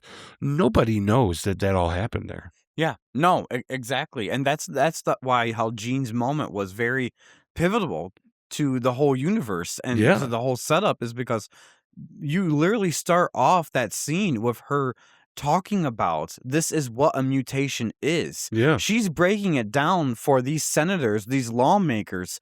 So it doesn't sound as scary and fear mongering as some like Senator Kelly are making it be. Senator Kelly is making it sound like they're the monsters that hiding in your closet when you were a kid. They're real now, guys. Yeah. Where she's like, no, it's not. It's a simple genetic mutation. That's it. It makes me wonder what he sounds like to some of the other senators, though. They all Mhm. might be kind of like, dude, you kind of sound like a conspiracy weird guy with a Well, to tinfoil be hat on. honest, it would make sense with some of the real life lawmakers. Some of them sound a little out there and a little wacko, but they get stuff done sometimes. And It's some of the like, stuff they say whoa, is true, okay. right? And that's And just yeah, it scary. might be true, might not Yeah. be true. Either way, we get as the public, Yeah. the privilege of hearing it, Yeah. or not so privileged. So but there's whatever. some senators there going, hey, man, we're on your side, but Tone mutants, I've down. only heard about this Yeah. stuff. Mhm. Like, what are you talking about? It's like, it's not like then later, though, it's very obvious, Yeah. like later on in the movies. But the brilliance of keeping that continuity going like Mhm. that, I think I like that so much. Yeah. I appreciate that they do it. They don't have to. Yeah. That's the neat thing is they didn't have to, but they still did. So, Well, one thing before I get to my best character moment for me in Act Two, because you were touching upon Xavier going into people's brains and all that stuff, it is a revelation for you guys to remember. When this movie came out, Cerebro did not look like that in the comics. It did not That's look right. like that in the animated show. They reinvented, and it's going to go to actually my best character moment in a moment too. I'm going to have similarities with this, but they reinvent what Cerebro is and what it looks like, and to a degree, what it can do. hmm Because he explains to Wolverine in this act that these are all the humans, these are all the mutants. I don't remember in the comics, and please correct me if I'm wrong. Go to the comment section below, guys, and let me know if Yeah. I am wrong about this. I think in the comics he only could track mutants with that. That's the whole reason he was using Cerebro is to find those with the mutants, the mutant genes. But then, as it explains here, he also could find those who don't have it, and Yeah. he could differentiate who you are based on that. That's huge. And just the look of Cerebro, they've echoed the look of Cerebro in all the other cartoons since this. Yeah, they have. X-Men Evolution had a similar version of Cerebro, not to the exact degree, but somewhat. Wolverine and the X-Men that followed up with X-Men Evolution exactly had this. And every other iteration of the X-Men since then have had this. I won't be surprised we get to the MCU X-Men and they have this because it is so cool looking. They really reinvent Boy, I some hope they parts do. of these schools. Yeah. Yeah. Yeah. Anyways, so that's going to lead me into my best character moment for Act 2, guys. Mystique revealing herself to Senator Kelly in the helicopter. Yeah. I've watched It's this good. movie like 3 times getting ready for this retrospective. Every time, that is my scene that I am rewinding all the time. The music, the way they have the CGI where it does all that to her, reinventing Mystique's look for this movie was brilliant. She did not look like this in the comics. And I gotta tell you, I may not swing that way when it comes to boobs, but I'm all for blue boobs. Blue boob positive, huh? Oh my gosh. And Rebecca Romaine nailed it with using her femininity, being able to be this acrobat to a degree. Like this, this is amazing stuff. I know she probably suffered like 8 hours in the chair, probably dozing off while they're putting all the stuff on, but it was worth it. Well, they got the right person to do it. Could be in a supermodel. She's used Oh. to doing makeup and And being patient. You know she's what I mean? comfortable And- enough in her own skin yeah. and her own body to walk around like that. Because I'm sure that was, from my understanding, that was one of Jennifer Lawrence's pet peeves that she had to do that. But Yeah. Jennifer Lawrence doesn't come from the same background that Rebecca did, so it was okay for her. She knew no one was taking advantage of her as just a look. Yeah. But yeah. oh, so good, that whole scene. And then her voice. I don't remember this version of Mystique. I believe for the first 3 X-Men films has this. I don't remember Jennifer Lawrence's Mystique having that effect with her voice. No, it doesn't. Yeah. But the first words that she says is, "People like you are the reason I was afraid to go to school as a child," and she's smacking with her foot. I'm like, oh my gosh, this is so good. Yeah, it's like she's got that double demonic voice thing going on. It's a little creepy. It's like, oh man, you're a scary thing. Which it makes sense really for her ability to be able to disguise her voice and her look. So of course her natural voice would sound like that. Got all these ranges that you hear at the same time. At the same time. Yeah. That's my favorite character moment for it. It is so good. Is this before she's Rebecca Romaine Stamos or after? Do we know before she's married or not? Yeah, I don't know. Because man, what a beautiful man that Mr. Stamos. But he is one perfect Greek. I am not sure either way. Looks wasn't the reason they got divorced. That's for sure. Oh no, on either one of them. No, either one of them. Yeah. Yeah. Anyway, no, I'm with you. That's a great choice for a character moment. I mean, it's one of my favorites with her. I mean, for sure, because it's what a way. I mean, they had to be nervous. Oh yeah. How are we going to do this one? Yeah. This is why they didn't do Beast. Because first of all, they're probably going to afford to do both of them. Yeah. And second of all, they want to fail at one, they don't want to fail at two at the same time. Well, I think they failed at Mystique. At least they didn't fail Beast either. I think they would definitely see how that was going to play out. I think they're very self-conscious when it came to, all right, this is definitely something that we're going to hit really well with the male audience of this, with making her this way, and also just prepping the actress on this is how we want you to move, this is how we want you to speak, this is, and this is the design we're going with, because guys, if they gave her a comic book, she would be wearing the white outfit that we know of, or something similar to that, or probably all black like with the rest of them, or something. For some reason. Yeah. I'm not sure why they gave her that aesthetic in the comics, but whatever. For the movie, they're like, we're going in a different direction, and we're going to push that PG-13 envelope just a little bit, cover up enough where you can say it looks like a suit, but it's very clearly, obviously not a suit. But it worked. Yeah. It was a big swing and a huge home run. Yeah, I think so too. Yeah. Because like you said, it gets both. It gets women and men because men, because wow, she's good looking, right? But it also gets women because she's badass. Like she's formidable. Yes. And there's no. She don't need a lot of help. You know what I'm saying? Like she's helping people. She's wrecking house half the time. So. Exactly. Yeah. So what didn't work for you? Would you say? So what didn't work for me has something to do with Mystique. Oh boy. But not her alone in that sense. I'm not. I don't know. I think it's storytelling. I think it's in the plot, or it's something it's a little bit of a plot hole to me. I think she infiltrates Xavier's school a little too easy. And it seems to me, if you're just walking in and out and wandering around and doing your thing, and there's no explanation to this black ink that so let's just put this thing in here, and look, black is bad. So that's going to hurt him, right? They don't really even explain what it did to him either. They don't explain what it's just like he's just going to go nap. It could have been NyQuil for all we know. And it's like, so I have a problem with some of this. And it's just like a plot hole, but I also think it's just devices. They didn't know what to do. It's okay, what do we got? We know where we want to get.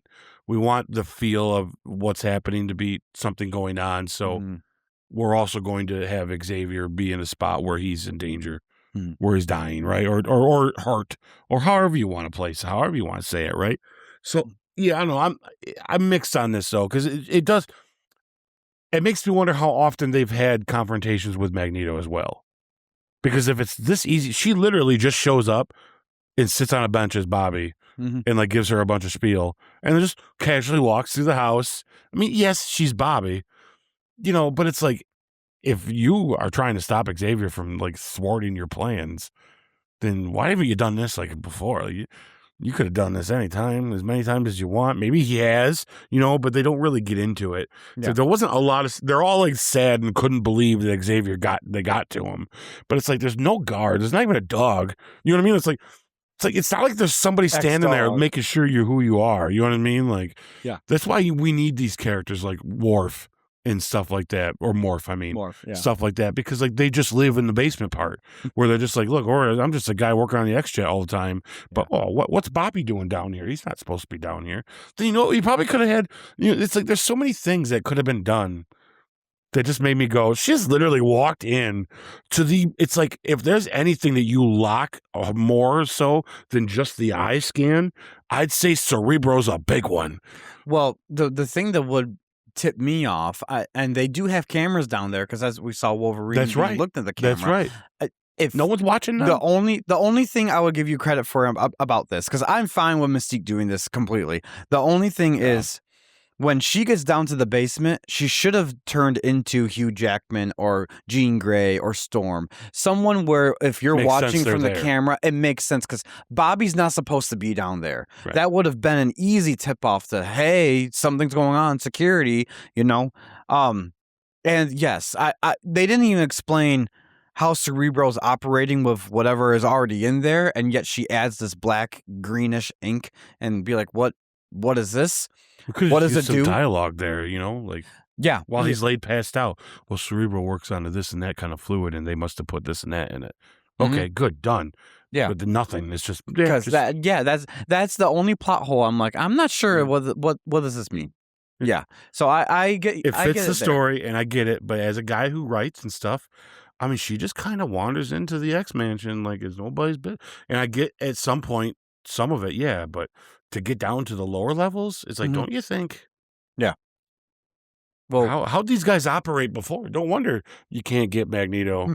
They're just walk into all your secret stuff. yeah. Like, jeez, my goodness! And Magneto, get your head together. If you can do this, have her go down and break a lot of stuff. Mhm. Like she can go down there and disable that X jet, and they wouldn't even know it every time. You have someone come in with a flat tire again. Mhm. It's like no one's watching the camera. She can do it every day if she wants, just to laugh at them. You know what I'm saying? Like, so I don't know. I just feel like, meh. I don't know. And there's only the only other scene in this one that was the cringiest scene, that if I had to cut one scene out of this movie and completely just throw it away, and it just did not. I get why they did it at the time when we were kids, and it goes along with like what I complained about the one before, where the jokes didn't land as much. This kind of continues on. The jokes are good, and there's not that many, so it's okay. But there's some that just don't quite land. But when he takes Scott's motorcycle and it goes all fast, I'm like, yeah, this could have been cut out. I would rather cut that out and got more dialogue on Cerebro Yeah. if I had to I pick. can see that. Put some dialogue Yeah. or something somewhere else. I would have rather done that than have that minute and 30 seconds of Wolverine on a speed bike real quick. Because I get it. It's for the laughs. And maybe when I was a kid, it was cool. But now I'm like, yeah, not. It's kind of cringy. Yeah. It's like, whatever. I hear you there. I sympathize with all that you said, or sympathize isn't the right word, but I agree. Yeah. I agree. So I will say, when it comes to the pacing for this movie, for this act, there are times, honestly, it felt a little sluggish in the second act. I don't mean that necessarily in a bad way. I actually think for this movie, it does it a service to do it that way because they're trying to make themselves a little more, taken seriously. There are key moments, like you said, when it came to what Wolverine and Magneto in the subway, Magneto and Xavier outside, things like that. So great moments in there. And like my favorite moment with Mystique and all that stuff Yeah. is in there. But a lot of the rest of this is kind of filler to a degree. So I'm not saying this in a negative way, so to speak, but did the pacing hold up? It was just a little sluggish at times. I didn't get that feel. Maybe the second watch, I can see where you're coming from, but the first watch, it went real easy. Yeah.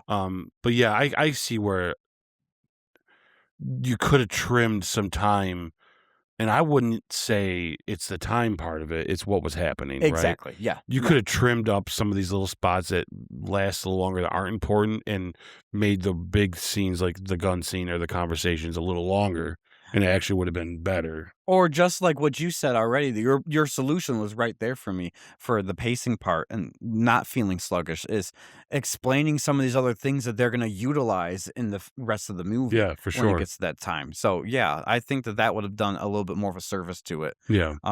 But anyways, I mean, these are picking nits though, guys.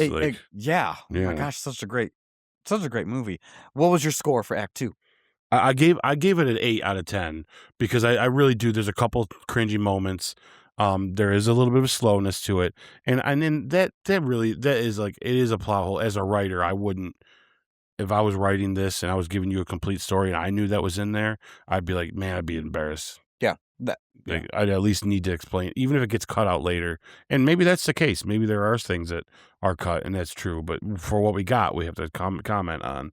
Yeah. And what we got was, I mean, she just willy nilly in this school and threw some octopus pee in there, and we're just ready to go. And I guess Xavier's allergic to anything black. You know what I mean? And like, we're just like, there's no I mean, I don't mean anything by that, guys. I'm just saying Xavier can't have grape juice. they You know all what I wear mean? Like, black whatever the suits. heck it is. Yeah. I don't know what's going on there. It's just, to me, it's like it could have used a little bit of massaging there. I think would have made that middle section make a lot more sense. Well, I gave it the same thing, an 8 out of 10. Perfect. Look at Exactly. that. Yeah. All right, so let's see. I'm gonna read Act 3, guys, and we're gonna get We're already into on it. Act 3. Is wild. Yeah. All right. The X-Men launch a coordinated rescue mission at the Statue of Liberty during the UN summit. A major set piece involves splitting into smaller fights. Storm, Wolverine, and Cyclops battle Sabretooth, Mystique, and Toad, while Jean Grey works to stabilize Rogue's life force, which is being drained by Magneto's machine. Wolverine fights Sabretooth in a brutal showdown and ultimately reaches the machine. The climax comes when Wolverine destroys the device, stopping Magneto's plan and saving Rogue. Magneto is defeated but not killed, reinforcing him as an ongoing threat. The resolution centers on Wolverine choosing to stay with the X-Men for now, while Xavier warns of greater challenges ahead, solidifying the team's formation. All right. Yeah. Did the ending land for you? Yes, it did. Yes, it did. Oh, heck yes. Yes. There's things about the very end that make me go, We'll get to the stuff that didn't work. Let's get through the stuff that did, because that's the meatier part of it. Yeah. Yes, I like this whole confrontation. I like this idea that it's at the Statue of Liberty. This whole bringing people in. It's just all the symbolism of that is just phenomenal. Yeah. Like, it's just great writing. Magneto's awesome here. I mean, if we're gonna let's get into some specifics. Oh yes, let's go. Let's see. What did I write down real fast to remind myself? Yeah, I like that it's big. I love that the jet comes up out of the basketball court. Oh, that's awesome. That is just like, and that's in the cartoons, right? Why in my mind, do I have a Mandela effect going on? Do I picture it in the cartoons happening that way too? Guys, comment down below. I'm gonna say that I don't remember in the animated show it came out of the basketball court. A couple of times in X-Men Evolution it came out of the basketball court, but also But came that's out after the movies. Yeah, but and it also came out of a waterfall. And Wolverine and the X-Men, it definitely came out of the basketball court. But I don't remember the animated show where that jet came out of. Yeah, I don't remember either. In my mind, I gosh. just can't see it. I don't remember I've seen these, but either way, I this love is that it comes awesome. up. Yeah, and I like that the students saw it, so they all know what's And the going basketball's on. rolling. Yeah, they're like, wink, wink. They know what's going on, and they must feel safe knowing that they're there. Oh, yes. And this is where some of the jokes actually get better, because they joke about the suits, and they joke about, this is where it's a little more between Wolverine and Cyclops. Jokes get a little funnier, and I enjoy those because I like that. They could have went a little harder when it comes down to them not liking each other, but I'm glad they decided not to and just made it where it's not so much a personal thing right now, as when you look at it in the comics and stuff, it does get more personal, because it does come down to be more about Jean, and that's why they don't like each other. In this, it's two alphas that are like in the same room. Yes, it's not the Jean triangle. You can't do that. Yeah. In fact, I actually like how Scott handled it earlier that we didn't talk about. When he says, "Oh, what are you going to tell me to stay away from your woman?" And Scott's like, "Well, she wouldn't be my woman if I had to." And it's like, yeah, Scott. He's like, "I'm the big dog, dude. Like, what are you talking about?" And then, by the way, stay away from my woman. Yeah. Like, he still is like, "Oh, by the way, girl. yeah, I still will do that." Like, so Scott, as much as Scott should be afraid of Wolverine, Scott's not. And I can't wait to see him in Doomsday be this way. Say better, I tell you, I'll walk out. I mark my words. If they do the X-Men, I'll tell you, if the first part of this movie starts out and they do them bad, I don't know if I'll stay. Oh boy, you can't disgrace these guys. Like, I'm not saying you have to do a certain way. I know the ownership thing I always preach about, but if you screw them like they've done some other characters before, or if you do like some X-Men 3 bullshit, then I'm walking out. You know what I'm saying? Like, if you're Yeah, gonna yeah. do it, do something. I don't mind them dying. I know it's coming. I know we're ending them. I don't mind them dying, but it can't be. But they have to go out with a bang. We can see what they can be at their peak, or some of them, like Yes. Cyclops, that might not have been utilized at their peak. We want to see them at their peak. If they're going to go out with a bang, they better have a bang. Yeah, I want to be crying. Hit me Yeah. good. Hit me Oh, good. It's okay. You're getting rid of them. I get it. You got to. I know oh what you're my. doing, but don't do it like it doesn't matter, because don't Modoc these guys, Oh, yes. because I'll be like, hey, you let me know how the rest of the movie is. So I'll go watch it some other time. I'll need some time to get over it. I hope you're listening to Marvel. Yeah, Russo brothers. Come on. I'm telling Don't you, let us down. I will walk out of your movie. No, anyway. Yeah, no. But with that, there's a shot in this when they get to the Statue of Liberty and they all look up. Yeah. I want a poster of that. Yeah. It's just, oh, there they are. They're all just like, looking up. Yeah. Yeah, it's Scott looking up, and it's just like this line of their face. I'm like, oh my God, it's so awesome. Yeah. Like, it's all the tingles. I'm in love with these guys. And, since we're on this right now, we have to mention one of the elephants in the rooms when it comes to this. Their suits, the black suits. Oh, yeah. Honestly, I know that nowadays kids are going to be watching this movie and be like, this is so cringe. This is an X-Men, blah, blah, blah. You have to remember the times that they starred in and how they want to be taken seriously. That joke, would you prefer yellow spandex? That was a joke of the times because you couldn't do yellow spandex and be taken seriously. Whereas we have the privilege now of watching Deadpool and Wolverine in a comic accurate outfit for Wolverine. Actually, we see many comic book outfits of him in that movie, and none of them are cringe. And it's only because of how far we've progressed in comic book superhero movies in Hollywood. Yeah. You wouldn't have been able to do that then. They should all thank these movies for doing this. Yes. Not only because, like you said, at the time, it's definitely not going to fly. Mm-hmm. And it probably wouldn't have, to be honest. Mm-hmm. Maybe us hardcores wouldn't have minded, but I don't know. I can't speak for that because I like what we got. You run the risk of becoming cringy, even for people who do like it. And that's the one thing they did. They wanted to make sure we do not come across as this corny, cringy comic book movie. Remember, they had just gotten done watching Batman and Robin. And they were still feeling the effects of that a couple years later from that. So, and there's an argument to say that's not a bad movie. I know it is. Yes, but he made a comic book accurate film and it didn't fly. So they're like, well, we can't do that. Mm-hmm. And that's what they did. You're right. They did this. And I will tell you, truthfully, guys, do you want it any other way anyways? Mm-hmm. Because if you think about it, and all you young folks that are going to be turned on to these and you watch it and think it's cringe, you need to put yourself in the mindset of people that grew up with it. It's like now when we do get to Wolverine and Deadpool and we do get to Doomsday and we see the suits that they did have, actually seeing them now has more of a meaning and more of a better nostalgic feeling knowing that we didn't get them before. It's what they've done very well with the X-Men. Bryan Singer starting it with Days of Future Past, and I think Ryan Reynolds realizing that when he really utilizes X-Men in his movies, is that we can not only feed off of the nostalgia, but feed off of the failed nostalgia. Yeah. That makes the rest better. Yes. So it's like, because we get Sabretooth later in that, and it's that one showdown real quick, when you see him again now, after seeing that so many times, I've come to appreciate him more. Yes. Because of that later. Yep. And it's like, that's where that level of like genius comes in. That's why I'm hoping they just keep that idea going forward while they remake X-Men, like look at these things, guys, and see what did work and understand why it worked that way. But like, yeah, that's 100%. I mean, I love the suits. I think they're cool. I do. I think they're cool. I have no complaints about the black suits. Yeah. It actually, honestly, for a superhero team, a mutant team that's trying to fly under the radar, it makes complete sense why their suits look the way I even like the suits when they get the first class too.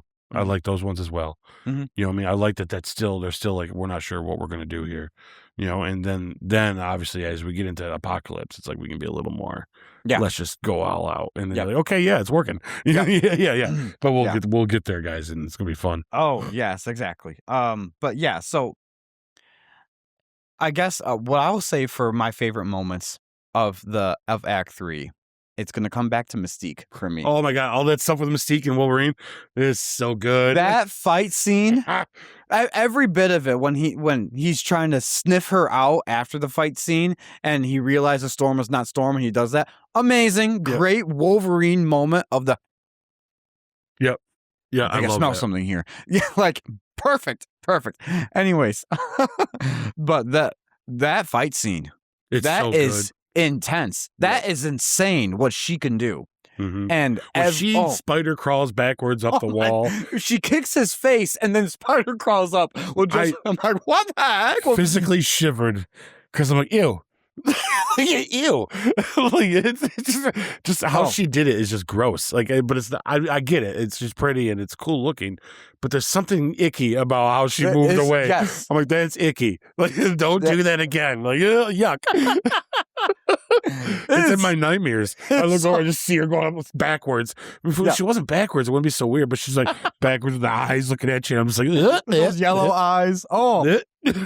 Oh, just remind me there's a spider around me somewhere. Like, it's like, no way. It's so good. Yeah, it's great. It's yucky.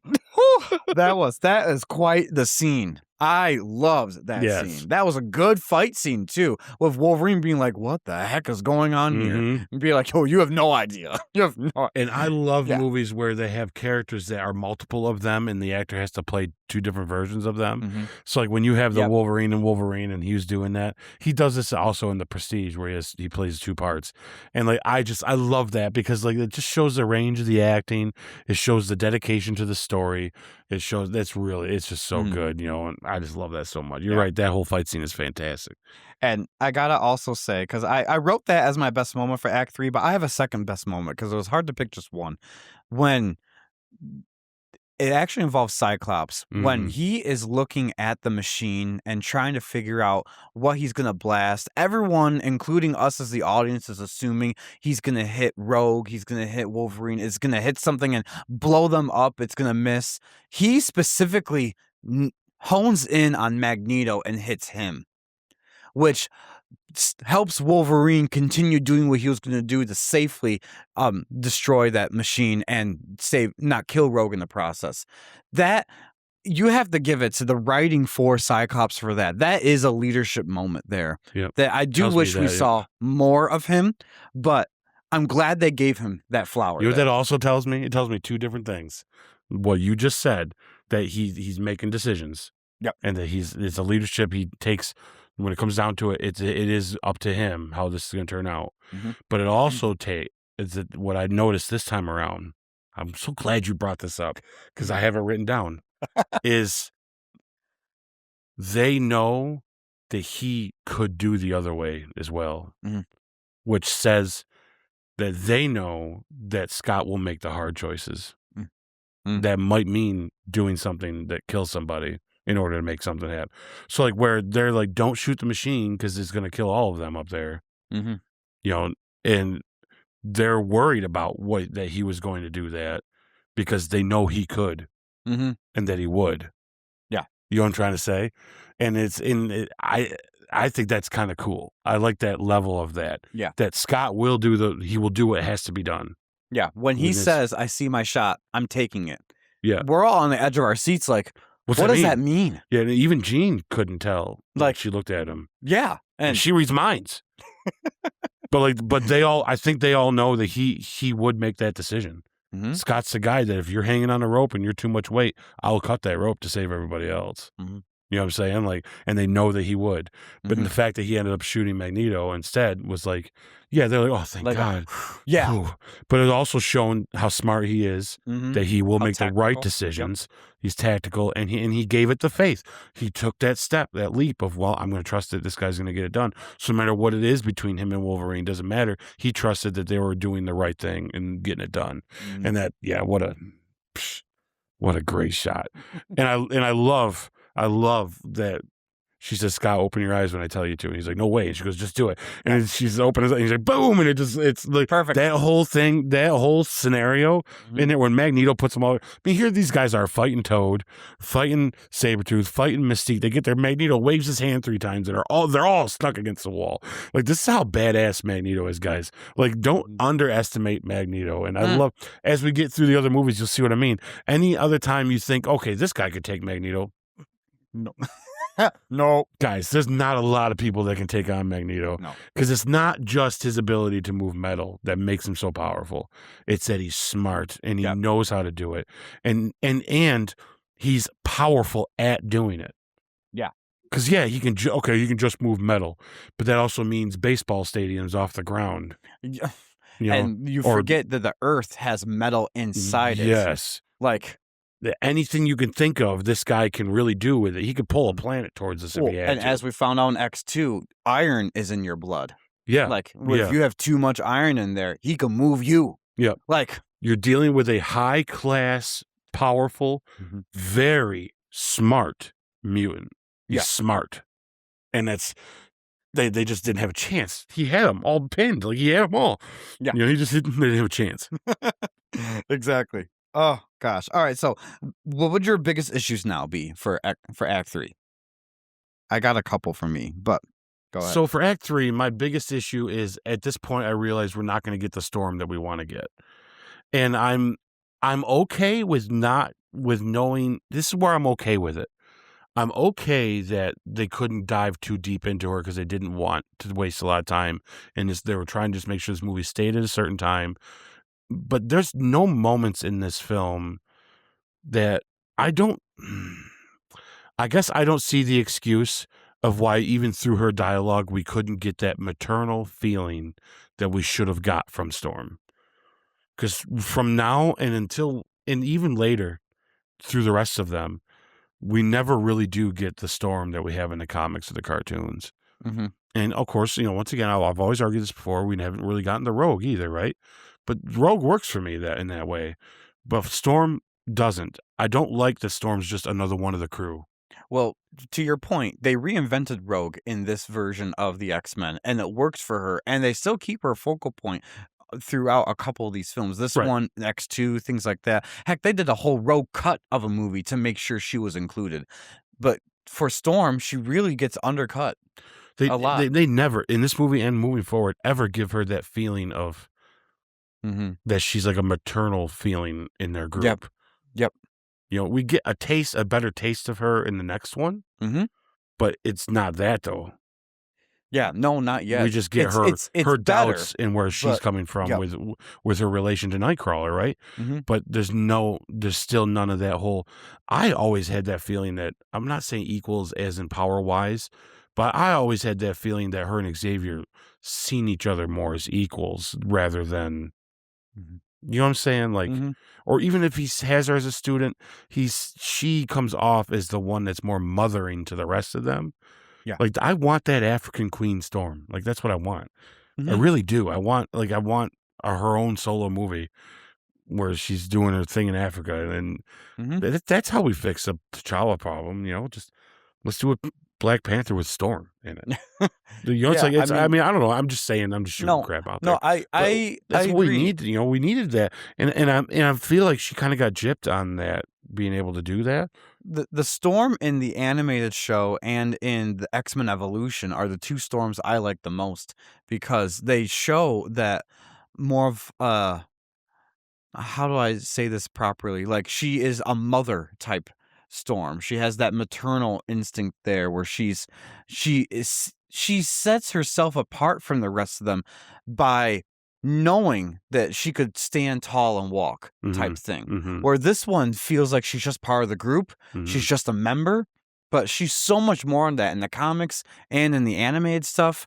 And that's the only crime I'd say that all these movies consistently have, is they sideline her all the time. It's just she's there, so we're going to use her type thing. Or even not even use her to the full extent that they could use her for. Because she's an Omega level mutant. And guys, for those of you who don't know what that means, that's like the top of the mutants. Right. That's why I felt like that's why I said the equal thing with Xavier and that, because I felt like she always felt like someone that was super powerful, and Yeah, and she's just severely. But to be honest, Jean is to a degree the same, severely underutilized, especially in this movie. We see the path they're setting up for her, and at least they're doing that. But for Storm, they don't. They never set up that path. yeah. They never touch upon her origin. I would have loved to see that. It wasn't until Apocalypse when we actually get a more fleshed out reason for understanding Storm. Yeah, and even then it's still not the motherly, you know what I mean? Like, Yeah, it's but just it's a great it is good. It is good. yeah, but that's just But an it's introduction not to like, her. it's nothing like we thought, Had we right? continued on, maybe we could have seen that Storm we wanted. But Yeah, anyways, I agree. it was far better than what we've already had, and it's not the actress's fault; it's the writing fault. Because Halle Yeah. Berry, she can act the crap out of that. Yeah, I think she does a great job. Yeah, I Mhm. just wish that she had I love her powers in this. Mhm. It's some of the coolest stuff. Yeah. Yeah, she does good. It just didn't feel, Yeah. I agree. yeah. So I literally wrote something similar to that. I put the X-Men are underutilized to make Wolverine still center stage for the end battle. Yeah. I think they all had a moment, but it still was Wolverine centered, and it worked because I think they understood what they got when they had Hugh Jackman and they saw what he was doing and all I that do stuff. struggle seeing what you're seeing there. I do, because I think that they gave them all. I mean, we don't like Storm's moment, right? Let's be honest. The worst part of this movie is when she kills Toad, and it's just because the lines that are said, the way it's done is just like, come on. Mhm. But I think when it comes down to like giving them the moments to do their powers, I don't know. I think it equaled out pretty. You're right. It is more Wolverine heavy. Yep, and okay, so I will agree that Storm does have a good demonstration of showing her abilities. Yeah. Definitely. Jean doesn't. I argue that why I'm okay with that though is because I feel like what Famik does in this perfectly is Gene is. This is why I wish Bryan Singer did his Phoenix, because Gene. I'm going to bring this up when we do X2 again. Mhm. I think that this is the perfect evolution of her as we go. Mhm. I think this is when she's at her most like vulnerable and not understanding her powers. I think what they want us to think is that Jean is powerful, but has no idea what to do with it Mm. and is really struggling with it. Mm. And I think I think that shows a lot in this, because if you really think about it, it's like when you get it. Well, I'll bring it up again when we get the X2. Mhm. I'm with. I understand why you say that about this one, and I'm gonna let you. I'm gonna let you have it. I disagree, but I'm gonna let you have it. But I only disagree because I think out of all of them, she is the most uncertain about herself, Yeah, and I it, can and it see that. shows more to me in this. I've noticed that about her in this. Mm. And just in the way how she handles Wolverine. Because let's be honest, if she is Scott's woman, she could turn down Wolverine a lot faster. You Mhm. know what I mean? Like if we're gonna get a little picky about it, guys, you women out there, take this as advice. Someone comes on to you like that, make it clear. Not gonna happen. She doesn't make it very clear, and a lot of it, and that's not her as a character being a flaw, like a bad person, when it comes down to being in a relationship. But it shows that herself, she's learning. She's mentioned several times She's like learning. that. Oh, he's helping me. Xavier's helping me, and the way she says it almost feels like she's ashamed that she needs the help. Which that's why we wrote her the way we did in our storyline. Mhm. That's why we did that way, because we wanted it to feel like later she'd be angry at him that he was almost holding her back, right? Mhm. So she brings it, makes it like it is about him. And see, if you just would have let me go in the first place, the Phoenix would be here, and all this bull crap of how we set it up, right? But Mhm. this idea of her not being aware of what she's capable of doing, I think she's afraid of herself and doesn't want to accidentally hurt somebody. Mhm. And I think that's why what looks like being underutilized, I think, is her holding herself back Mm. for the most part. But that's just me. Yeah. That's just how I feel. But once again, I'm also taking in consideration the other movies. Mm. If Mhm. we're looking at this from like a first time view and we don't know what's coming, Yeah. then it could feel a little underwhelming. Yeah. But I also, Yeah. when I But look at how it's progressed, yeah, as a I look at it retrospective, as yeah. that this is just her. Out of all of them, she's the weakest because she's afraid. Mm. That's a very good insight there for her character in particular because that this is a retrospective review, guys, so we know what comes next. Yeah. And you're dead right. You're dead right. That's when it why comes he's to so some of afraid when this. she goes in and gets in Cerebral. He goes yelling for her. It's like, because he knows she's not ready. Mhm. But she think, I am ready. I'm going to do this. Like, she's in there in her own way holding her back too. And, Mhm. it's very, Scott, I think, is just as much to blame about her insecurities as Xavier is, to be honest with you. Yeah. Well, was there anything else that doesn't work for you for this act? Yeah, when they leave the Statue of Liberty and like they're all done, my biggest concern is they just kind of leave Magneto laying there. Like, you notice that? Like, the jet's leaving, okay, we're done here, blah, blah, let's take everybody and leave. And like the music's playing and it's all like blah, blah, blah. And you see Magneto, he's still laying there next to the machine, all like hurt. Oh yeah, right. He's just laying there. That's they just right. leave, he's just laying They there. should, yeah, no, You don't couldn't at leave- least tie this guy up. Yeah, you don't leave him there. Lordy. I mean, we know where he goes, but still. And we know he's injured from Scott and from giving power to her. Yep. But he's still Magneto, right? Like, we're still like, it's like, I mean, yes, they capture him, but like, you could have put some plastic cuffs on him or something, like help the cops out. They didn't even tie him up. They just left him there. They just left. It's like, boy, you're really hoping that he just stays subdued for as long as they need to, to do what they got to do. Yeah. Like, because if he doesn't, he's still Magneto, right? And the first guy walks in with a metal on him, that's over. You know what I'm saying? Like, it's like exactly. Yeah. It's like they put him in the back of a metal cop car. Like, there's no. I mean, what do you do? I don't know. I guess I wish there was a little more. Shave off some of the other stuff that made it feel like it was slowed down and give us a little more of a, show him wrapped up in plastic or something, like, or have him in the back of the jet, right? Or in a tube or something, because like they just literally like, okay, we're good. We beat him up. Let's leave. It's like, he's still right there. Like, he's still just there. Like, he's still a very dangerous thing. You just left laying there. It's like, so. Exactly. But that's just, once again, as a writer, I'm like, what were you thinking here, guys? Like, like, well, we did it. We're out of here. It's like, no, someone needs to harness this man. Like, he's a dangerous person. Yeah. But that's all. That's my biggest. It's just silly to me. He's just laying there. I'm like, he's just laying there. Like, Was the climax earned for you then? Oh yeah, absolutely though. Yeah. Climax, was totally earned for me, I would say. This whole Wolverine choosing to like basically die. Yes, him sacrificing. See, that's a cool moment that I'm glad they put this in here, is that earlier you find out that he knows full well the Rogue is draining his life force, and she could be the one thing that actually could kill him. And that, in retrospective review, guys, that is huge for Wolverine, because he's been around forever. Yeah, he's been killed how many times, right? Yeah, he's been through how many wars that we see in X-Men Origins, all that stuff, and all the crap he's been through, and that she actually could kill him, and he chooses to. That really shows more of his character himself, that he would even give up a part of his life to make sure that she lives. And that's huge. That's big. Yeah. Well, it was right off the bat from the beginning of the movie. I was sold on this older brother, younger sister thing between them, because that's what that is, right? Yeah. Whether that or like I guess you could say it like that. I look at it as like he looks at her like like she's a little sister to him. Like, right, he's gonna take care of her. Like when he gives her that little speech on a train, and he's just like, yeah, look, I think he meant it, and that's what he followed through with. Yeah. Which is why the road cut is so much better. Oh, but yeah, it's when we get to that, full disclosure, guys, when we do Days of Future Past, we're not doing the theatrical version. We have to do the road cut, because justice for Rogue, darn it.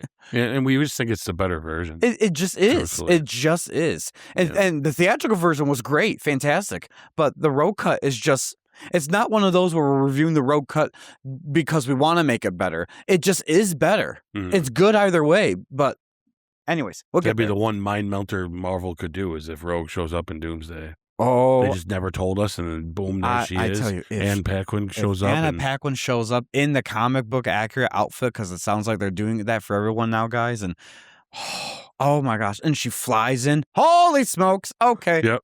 We'll just sit back. Oh God! I'll just let it wash over you. Okay. So anyways, so yeah. climax was earned. What's your score for Act 3? Oh, my score for Act 3. I really don't like that they just left Magneto sitting there, guys. I gave mine an 8 out of 10. Y If it yeah, helps. I was just gonna say I can't read my number, but yeah, I give it 8 out of 10 as well. Look at that. See? We did definitely hit the same. Yeah.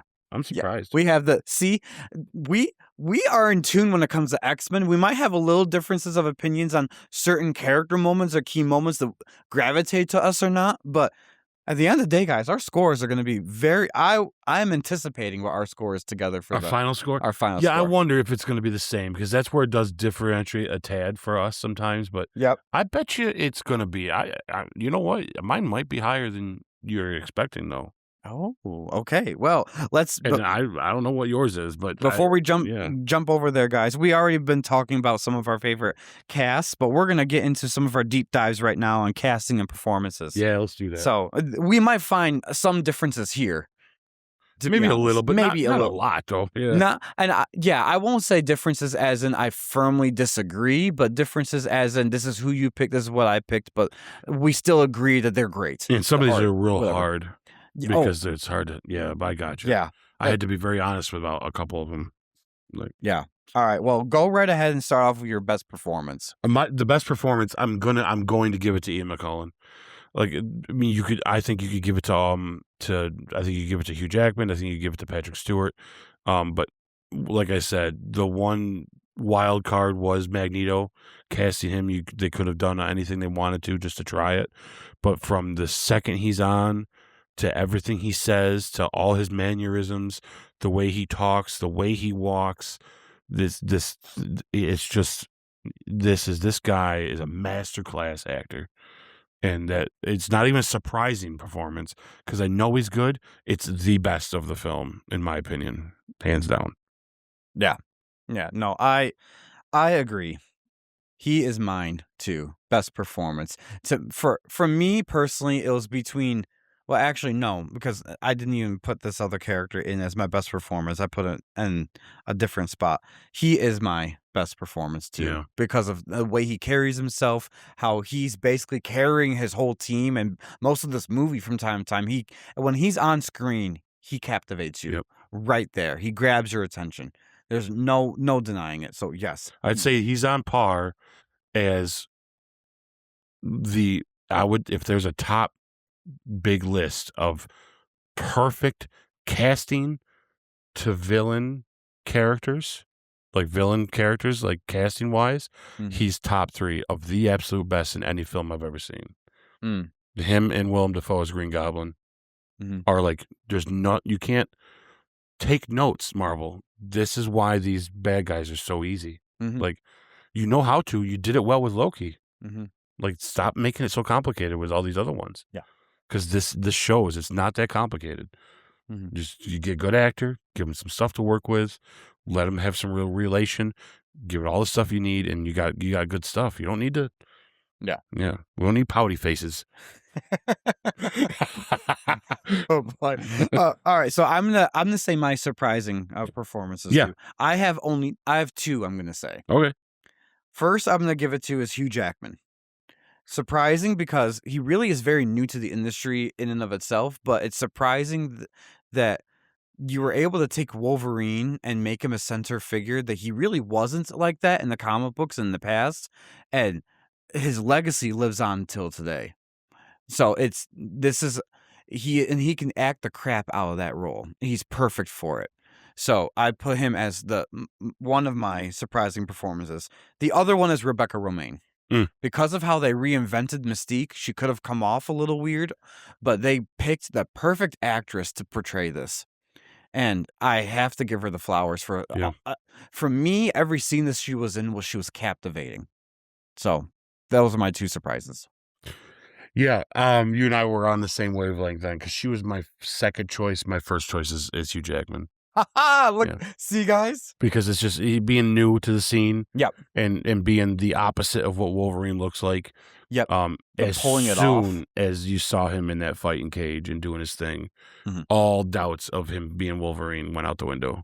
Oh, yes. From opening scene with him to the end, I'm just like, I'm like, wow, what a great What a great way to announce yourself out there as a contender, as an actor. Yep. And then come to find out he is one of our you shouldn't sleep on him. The guy's great. Well, He and deserves a lot more accolades than Wolverine, to be honest with you. yeah. And there's, I mean, from The Greatest Showman to a movie called The Prisoners to a ton of stuff that he's done that is so good. Prestige. Yes. I mean, was God, thinking he is Prestige. so good. I want to watch The Sheep Detective just because he's in it. Yeah, right. You know what I mean? And I don't even like talking animal movies, and I want to watch that darn thing. So, Yeah. and he's so good. It's, but this is like, yes, it is. I believe him as Wolverine this entire time. I enjoy the hell out of it so much, for sure. Yeah. And I gotta tell you, he's so good. He was so good in this movie that he changed the comic book version of Wolverine going forward in the comics. Yeah, for sure. Yeah.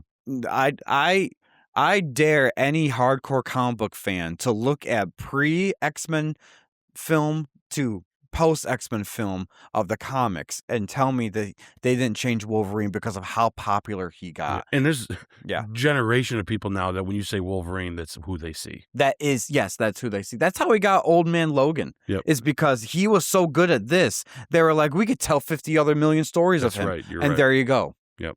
So you better thank He's Hugh so good. Jackman. Yes. Yeah, I love him. And Brian Singer for casting him because give him the chance. yes, giving him the chance. Yep. Yes. All right. So, who would you say is the weakest performance? I'm gonna give it to Halle Berry, but once again, with a movie like this, like you hear often that we say often, it's not so much her performance herself as it is. I just don't. There just wasn't a lot there for her to do. So if I had to pick the one that made me kind of feel, I'm gonna give it to Halle. Yeah, unfortunately. Yep. So I wish that wasn't the case because I want Storm. So I agree. I wrote down 3 characters. Storm is one of them. Toad and Sabretooth. But I will say, I think for Toad and Sabretooth, they were written to be that way. yeah, I was gonna say Toad gets the pass because I think they want us to feel exactly how we feel about him. Yeah.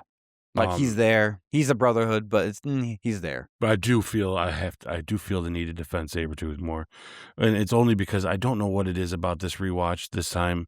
But gosh, I was like, man, why didn't I like this Sabretooth? Maybe it's because it was so different. You know? Because if you really think about it, put yourself in their shoes and before this movie was made, and they said, but one of the characters put in here is Sabretooth. Whew. You know, it's like, how do you do this? Like, okay, when you go look at all the source material of Sabretooth, that's a wild character to do. And to be honest with you, I think Liev Schreiber's version in the Wolverine or in X-Men Origins might be the best Sabretooth we've had on screen. But I will tell you, I like this one too. And I'm okay with this, with him being this, to be honest. So, like, I don't know. I just don't. It didn't sway me on how I felt about this movie at all. Him, you know what I mean. So maybe that's all I'll say because I couldn't agree more with what you're going to say about it. The truth is, it's not that good, and it was a small part, and it definitely shouldn't have been because he's a bigger character. But gosh, you know, it doesn't really make a difference for me in this movie. Yeah, I just see them two as henchmen, you know, and they work well as that. I think he's a formidable fight, and I think the fight he has with him on top of the Statue of Liberty is great. I like all that stuff. Yeah. Hey, I'm not done with you, bub. Yeah. Yeah. Hey, what you said about Lee Schreiber is exactly what I wrote down here. The Lee Schreiber later on is the best Sabretooth. Oh, yeah. But and I'm just gonna jump right there when it comes to like the missed opportunities and wasted potential. And I'm full caveat, guys. I'm giving this a pass. What I'm gonna say right now, I'm giving it a pass because this is the first movie of them. So I get how they did them and why they did them, and it didn't ruin the movie for me. But they are still, if you have to do a retrospective on it, for me, a wasted potential. And that was the background of Sabretooth because of his connection with Wolverine, and they don't touch upon it at all. They don't even give him any speaking lines really in this movie, right? No. I don't even think he says growls. just that's it. And then I put the leadership potential of Cyclops. You get glimpses of it, yes, but there could have been more. And we didn't get it, but like I said, I'm giving it a pass on this one. Future ones I won't give it a pass for because we should be able to build these characters up Well, more. this is the only one we get any of it. Exactly. So, Yeah. So unfortunately. I'm giving that a pass, and the other one is Jean's abilities. But after what you explained, I see your viewpoint more so, and so I give this one more of a pass than the other two. Because So. to fill in that spot, I'll say real quick, to me, it's if you would have just given Storm better dialogue and more of a character direction to go, I'd have felt like she wasn't just another guy in the team. Yeah. And unfortunately, that's to me, that's the biggest missed opportunity. Because we do get a taste of Cyclops. I do think Jean is at her weakest because of herself in this. And I actually happen to like that Sabretooth a little more than I think most. So to me, the biggest missed opportunity is you already got Storm in there. Just give her some better things to say and make us feel like, oh, okay, I could see this, that she's that. Yeah. But they don't. They put her in like some African clothes later, and that's about it. If I was Halle Berry, I'd be pissed. She probably was, to be honest with you. You know what I mean? Like but but that's all to me, that we're pretty close on all that, really. So yeah, from my understanding too, this is the only one of her appearances as Storm where she has the accent that she has from Kenya. Yeah, I know. See, they're And so close to being it, right? I don't know what the creative decision making was for X2 onward to drop it. If that was Hallie's preference, or maybe they were like, we're not going to build her up to anything, just talk normal. Then Yeah, I don't know what that was, but either way, this is probably the closest we're going to get to the comic accurate of Storm. at least until they redo her, right, in the new versions. and Which I hope they actually do. Which X-Men Apocalypse, they did, right? yeah, But I'm they hoping did for Marvel that. moving after Doomsday into their X-Men. I hope they take more of the older Storm and not this Storm. Yeah, Like, do this one justice. You know, let's get her back for fun for the last couple scenes, because we all know she's in it, guys. Come on. yeah. I'll be surprised if she's not. Rumor has it they want Cynthia Erivo, or she wants to be Storm. Hey, that's cool. Yeah. Talents, as long as they... But I want the maternal Storm. Yes. That's what I want. If she could pull that off. That's what I want. There you go. Truthfully, I want an older Storm. I want a Storm that she's in the X-Men because she's choosing to be there, not just because she's another one of the students. That's what I want. Yes. Yeah. I'd like to think Xavier is the superintendent of the school and Storm's the principal. That's how I see it in my mind. Doesn't that make sense? Yeah. Wouldn't that actually kind of make sense if you're looking at it? Yeah. Storm's the principal and Xavier's the superintendent. Exactly. Right? That's how I feel about it. Yeah, he's the headmaster, but she's the one who's running things. Right. And Scott's the vice principal / sports coordinator. Yeah. Yeah, he's the gym guy. Yeah. He's the gym bro. Okay. And Logan's security. Yeah. Oh, yes. All right, guys. So we're going to move on to direction and production. I don't know how long we're going to talk about this section, because usually these are our fastest sections, but I can keep it kind of quick, but there's a lot to say. Okay. So let's talk about the directing style. Yeah. He's so good. Bryan Singer, he just knows these characters, even with having to give the suits and not let the suit, even though there's tons of non-comic book accurate things that he did in this. What he does do, though, and I'll have to say that he actually does something that he did better than the comic books, is he struck a chord of what these characters should feel like, why they feel like that, from the examples in the comic books, and then made it better by putting it in the movie that he put it in. And it started off this version of this X-Men that to me makes more sense and is more relatable and has more feeling than even the cartoons or the comics ever had. I will tell you that he recreated X-Men in a version that he saw in his head, and it's like I just happen to agree with him right down to almost 100%. Other than a few choices of, look at that, creepy. Sorry, guys, but there's a scene now where she goes upside backwards. It just made me, oh, man. Makes me feel like I have to go take a shower. But yeah, full disclosure, like on our retrospectives, we have the movie on in the background, so when we're talking about it. Yeah, it's awful. Anyways, I'm going to sleep tonight. Just look in the corner of my room. I'm tonight sleep with a nightlight. Anyway, For her and E.T., man, just get him out of my head. I don't and her going up backwards up that and that E.T. thing from E.T., the alien, that nobody looks at that alien in E.T. and thinks it's safe. Look at the alien. He's going to put things in your stomach. Like, it is like he is a scary looking. I'd have shot him with the shotgun like 9 times. The movie would have been 10 minutes long. Glad he did not show up in my garage because I'd have killed him with a shovel. Oh my God. Would have been like, look at that thing. Anyways. I hope we get that Mystique in Doomsday. Yes. Doing Honestly. no backwards crap. I'm okay with it. That's how she creeps up on Doom. She's just backwards. Oh my God. Even he'd be like, whoa, I'm out of here. Wrong universe. This is the creepy heebie-jeebies. Oh my goodness. Bryan Singer. Yeah, bro. Other than that, sir, we agree on everything. Like, no, like I just think that he just had the right kind of. He knew what he wanted to do, and of course, it shows as anything he's directed when it comes down to his movies for X-Men later, shows that he follows that through as well. And guys, you're talking about a guy who's made some good movies, like Valkyrie with Tom Cruise. And, that's a good movie. you know, everybody loves The Usual Suspects, and it's got 2 people in it that's been canceled. So it's like and it's still a fantastic movie. So. The guy's a great director. He knows a good story. He knows characters well. He does ensemble characters well, and which he shows in other movies later after this, and it shows why he's good at it. And I would say that without all the bull crap stuff that happened with him and how it all went down, when I say bull crap, guys, I just say it's sad that there's things that happen. I don't mean bull crap like I'm saying it doesn't mean a lot that if he did was true. Yeah. I say bull crap because I just wish it didn't happen because I think he's a contender for an Avengers movie.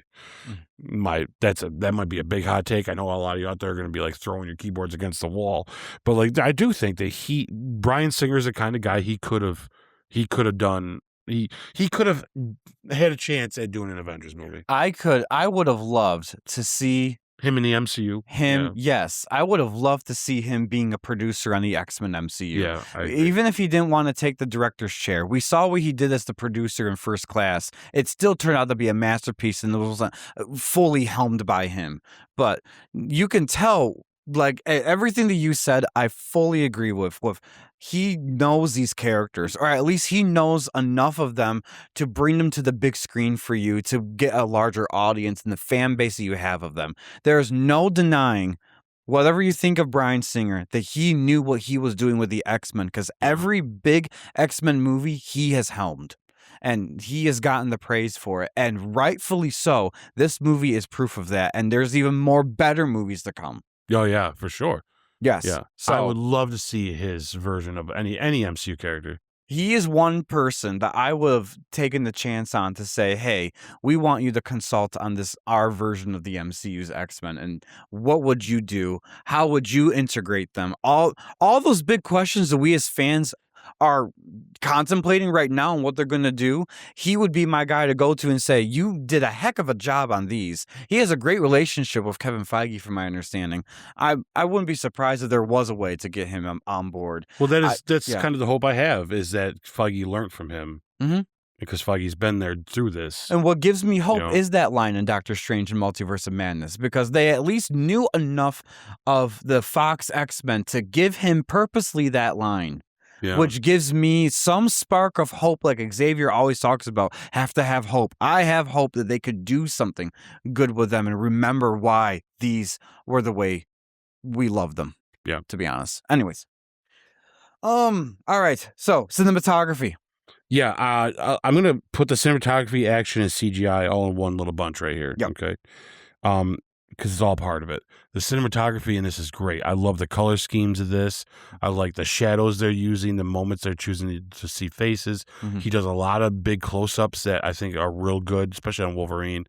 I think the choice, like some of the shadows we're seeing in this scene in the Statue of Liberty, the choices are real good and smart. That brings me to like the action a part of this is part of the CGI part of it.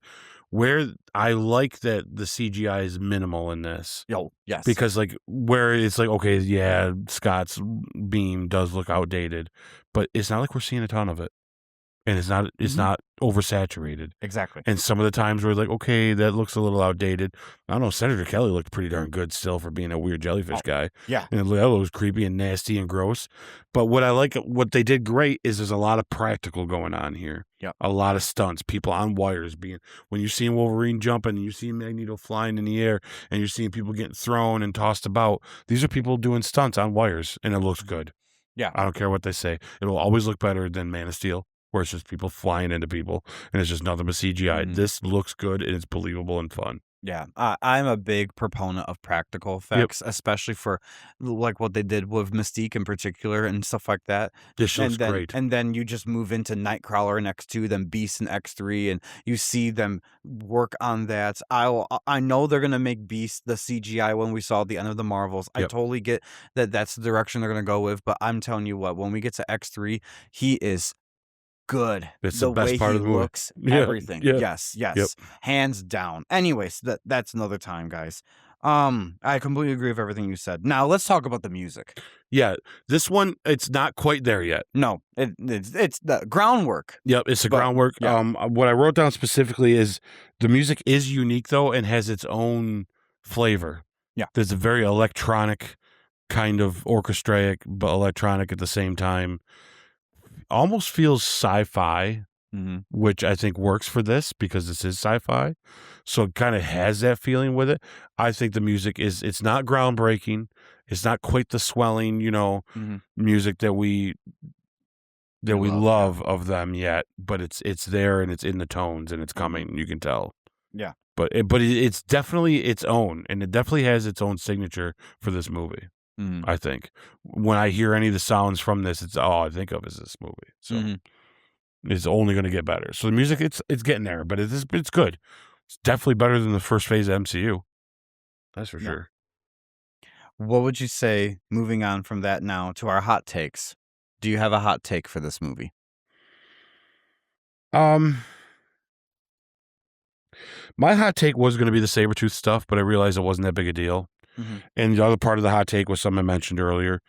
I do give a lot of credit to Blade for doing what it does when it comes down to how like being able to take a movie like this seriously. But I will tell you, I do not think, and I think this is a hot take that most people have heard, and you're not going to be surprised to hear it. It's not much of a hot take because it's hard to have a hot take for a movie I think that's this good. First of all, if I was given the duty to write this movie, I would have never wrote this movie. mhm, And so I'm kind of glad that I wasn't given yep, that because I would have went really wild. You know what I'm saying? Like, mhm, and I'm glad he didn't. So my hot take is I don't think we would be anywhere we are today if it wasn't. You can throw Spider-Man at me all day, folks, online, but I don't think Spider-Man would have gotten us to the MCU. This movie specifically got us MCU. yep.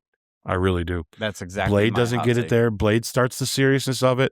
Spider-Man's popular enough. It was going to be its own thing anyways. This took these characters that maybe not a lot of people at the time really understood a lot, especially new kids at the time. And it just, this ensemble part of it, this group thing that's going on, we wouldn't have the MCU guys if it wasn't for these being, I say these because this started it, but the X-Men movies being what they are. And this starts that. Without this movie, we don't get the other great ones. And so without this one, without those other great ones, I don't think I think we'd eventually get the MCU, but I think we'd be looking at the black suits. We'd be looking at them not taking the risks that the MCU has taken. I don't think they'd have taken the risks. I don't think they'd have started with Iron Man. I think it would have been a whole different scenario. So I think we all owe it to this movie to give it its grace and its place in film history of when it comes down to superhero films for sure. Mhm. It's way bigger than it's given credit for. Yeah, Spider-Man yeah, always wins it. They always put this up against Spider-Man with Tobey Maguire. Yeah, but Spider-Man with this. Yeah, but this is the one. This is the one yep, that put it in cement that there's a future here. yes. Your hot take, I mimic everything. That is exactly my hot take. Is we wouldn't have what we have today Yep, if it wasn't for this movie over any other movie, that's right. hands down. Come at me, bro. Come at me, Spider-Man fans. It's true. Well, and it shows because look what's more popular right now. Yeah. Let's be honest. Sure, Spider-Man makes all the money. I'm excited to see it too. I love Spider-Man. Don't get me wrong. I'm not talking crap about Spider-Man. But what are you more excited? To see the X-Men in Doomsday or to see Spider-Man in Doomsday? Be honest. There's a reason why Wolverine came back and did Deadpool, not Spider-Man and Deadpool. There's a reason why. It's because this made these characters beloved. Mm-hmm. Yeah. Because our dad loved it, and then we liked it because he liked it, and now my kids like it because I watched it. So this is generational being passed. Like it's timeless at this point. Exactly. All right. Moving on to our questionnaire. Quick fire, answer fast, don't overthink. Best scene of the movie. So I was mistaken earlier when I told you my best scene was the scene with Magneto and the cars and the cops. It's not. Believe it or not, it's a scene we haven't even talked about yet. You believe it? There's a scene we have not talked about yet. I'm guessing it's the same in his mind. The best scene in the movie to me is the very end. The chess playing? Yep. That's iconic. Yep. So it's small, but you have to put it. I pity the fool. When he says what happens when they come for your precious kids, and he goes, I pity the soul that comes to that school looking for trouble. I was like, that's so good. That is like this. I love good. All that's so good. When I watched that, it reminisced one of the main reasons why I like X-Men Apocalypse. Oh, I know. Because they gave it verbatim, the exact words, and they hit so good still. Yep. And it makes sense. Oh my gosh, it's so good. It's just the best stuff, man. Like, this is what makes these movies so good. Like, I can't believe we fell on that and we didn't even talk about it. Isn't that awesome? Like, oh my gosh. Yeah, because I do love that other scene a lot. Like but it's more of a Magneto scene, and that's why I'm going to put that. Well, you'll see where it comes later. Now, I realized I was talking about the wrong section because, the best scene is that ending between them playing chess. It just shows that friendship there. You can see that, that Magneto or Eric's a little annoyed, but he doesn't hate, they don't hate each other. And it's just this won't keep me forever. And he says, well, I'll always be there, and it's like, oh my God, this is some of the best stuff, man. Like, and that follows through when we get more scenes with them in the future. It's so good because it sets that up like that. I love their dialogue together. Yeah. All right. Least best scene. The least best scene I have, so it's hard. If I had to pick, I'm going to pick the one that I told you I would cut out, which is the motorcycle scene. But that's a clip more than a scene. If there's a scene in this that I kind of felt was forced and wasn't working, and it's only in this one that I have a problem with it. Because later on, I'm okay with it, and it gets better. And actually, towards the end of the movie, it gets better. But their first interaction of Wolverine kind of flirting with Jean just kind of quite in the bedroom sit well. Yeah. Yes. I just was like, this is kind of a weird. It just didn't sit well. Mine too. Yeah, it just didn't really sit well. It's not what they're saying or how. It's not that he was bad or she was bad. It's just there was a chemistry not happening that they wanted us to have happen, but wasn't. And for some reason, it's the only time I have a problem with it. Because in X2 it gets way better. Yeah, and X3, whether we like it or not, their chemistry at least was there. Right. But this in this movie, I think they struggled finding that. Yep. I don't know if the actors had problems with it. I don't know if they knew that, but there was something about I struggled. I just didn't sell me on his feelings for her. I think they struggled setting it up. Yes, and I agree. I think it was, to me, it was a little more out of character for Wolverine in this film. Yeah, it felt rushed, right? Yes. Almost felt rushed. It felt forced for him. Yeah. More so. And she's just going along with it. And nothing felt like, okay, I'm seeing something happen here. It literally felt like a nothing burger to me. That's why I'm like, it's not necessary in this movie. You know what's funny? The argument to both of us, though, is well, if you watch all the X-Men movies, there's a connection that they have that they make sure they put in, that Bryan Singer himself makes sure he puts in there to make sure that kind of fixes that whole problem. The fact that she kind of gives him a little piece of her memory later. I remember in Apocalypse, who sets him free is Jean, right? So maybe there's a recognition without being recognition, right? Like You know, When you think that's about it in very that good. sense, it does make sense now. Which means Apocalypse is a lot better than y'all give it credit for. Anyways. Doesn't that make it make sense though? So what we don't like about how it feels for us is like almost like he knew that, so he's like, well, let's just have Jean be the one that set him free. Yep. And then she gives him just a little bit of enough Gives him his of his name. memory to make him feel like he's searching for something, which is why he's a nomad in Canada and meets Rogue the way he does. And then when he sees her, it's this overwhelming, wait a minute, because there's something there. It's like a dream you can't remember. Her without knowing why. Right? It's like a dream you can't remember, right? Yep. That you know it's there. She's like a deja vu for him. See, we just debunked our own bad scene. The one we don't like. What the hell's wrong with us? Oh my gosh. All right, then let's just chalk it up to them leaving Magneto laying there. Yeah. That's the worst scene. There you go. Yes, that's the worst scene. Why you don't leave a supervillain just laying there? Yeah. Come on, someone guys. like This him. is reckless. Come on. Yeah. It's almost as reckless as not killing the Abomination. Oh, okay. Best villain moment. You realize we just had a breakthrough about Apocalypse? Yes. Of tying into the first movie. This is the kind of crap, guys, that would happen. That would put us on like a 2-hour stint of, oh my God, so she gave him a memory, which means that's why he fell for her so quick. Yep. And why he's wandering around Canada like he doesn't even know why. The way he talks with Rogue, he's like, I don't even know where I'm supposed to be. I'm just doing what I'm doing. I don't know everywhere I go. I don't feel like I belong. It's like because she kind of like planted this in him already, and oh my God, see, it's her own darn fault that he likes her. Yes, and you heard this all live. This is us first talking about that scene and putting that connection. This is one reason why, guys, when you do think about Apocalypse and really talk it through with another fellow X-Men fan, there are so many layers to that movie. Y'all that are hating on it are going on the superficial top layer. Yeah. There is so much more of that movie, which is why I'm telling you, and I'm giving the spoiler right now for all of our retrospectives of the X-Men movies, and I'm going to stand firm on it. Apocalypse is the best, in my opinion. And we're going to get there when we get there. Yeah, I will almost reflect that. I'm not sure. I got to be honest with you. It's between that and Days of Future Past. I know Days of Future Past, and I get it. I totally understand. It's a close one. Yeah, and I don't hold any grudges to people who say that. I do hold grudges to people who say they don't like Apocalypse and that's the worst movie. That I will. No, I don't get it.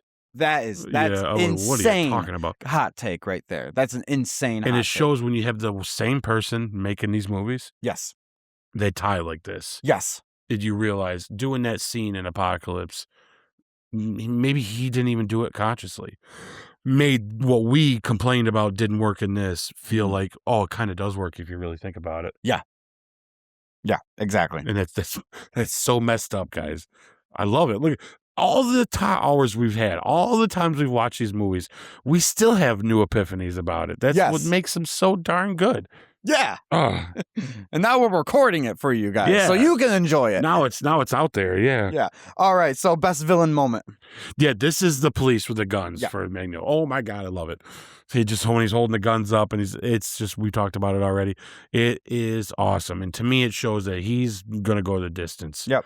He's going the distance. That, and I'll be honest with you, his conversation with Senator Kelly is one of my favorites too. Because you really get that. That's where you get that menacing side of him, but yet still, you kind of feel like he's a guy. He's not necessarily, I'm not doing this to be mean to you. I'm doing this because it's necessary. Yeah. And look, no, I'm not going to kill you. I'd rather you be one of me. Yeah. Because that's going to help out more. Yeah. Like you can negotiate with Magneto. You just got to do what he wants you to do. But yeah, his best villain moment though, for sure, in action wise, that whole standoff with the police is just. That's mine. That's iconic. The gun thing is mine. That scene with the police. And then the only other thing I wrote down is just one word: Mystique. Yeah. Just saying. Yeah, she's impressive. Yes. Yeah. She is very formidable by herself. Yeah. If she just didn't backwards crawl up a wall. That's what makes her so good. Yeah. Anyways, guys. So the most punchable face. Mine is Toad, man. Punch that dude right in the dome. Like you ate a bird. He annoys the hell out of me though. Like like the nasty smile in the helicopter. This was a hard one. This was the hardest one for punchable faces for me. Because I mean, the obvious, I guess, would be Senator Kelly. That's who I wrote down, Senator Kelly. But let's be honest, though, he's not really annoying, and he's got a point, and you Well, really feel for him. Honestly, in the end, you're like, "Oh, man, a poor dude just" yeah. God, this is Well, what awful way to go, you know what I'm saying? the Like, problem with making Senator Kelly, though, your punchable face is you're proving him right by punching him in the face. I actually would say there's redemption to him when he's on the table, he kinda looks at her, and there is that, "Now I kinda know how you feel, at least now there's one less of me," Yep. and you're almost like, "Oh, Yeah, poor right? guy." Like, Feel you something for him? What the he heck? it what you know what it Yeah. proved, though? It proved that it actually kinda proved Magneto wrong about humans. Mhm.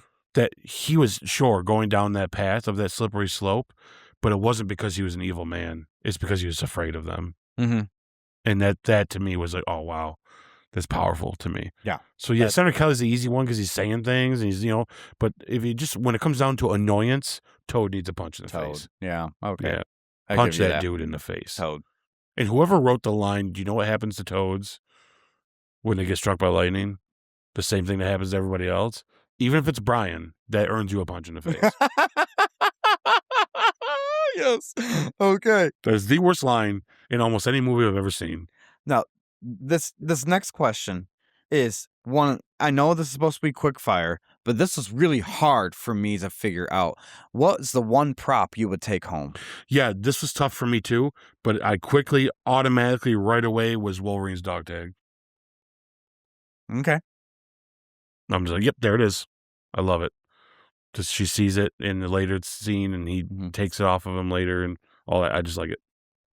W- what I It's gen just so hard to pick stuff, and yeah. there's not really a lot of things. Well, what I tend to look for is something that's very specific to this movie, so I could Yeah. remember this is from that movie, and so that's the only reason why I didn't pick the dog tags because I know you see them in some of the other Yeah. Logan movies and all that. So I picked one of the discs that Jean throws to Cyclops. Okay, yeah, the skeet disc. The Yeah, skits. that's cool. I like that because it's tough, It's different, there's and not a but lot of that's stuff the to only pick. time I would ever see that in the movies. Yeah. Be like, okay, I'll remember that's Jean the Cyclops.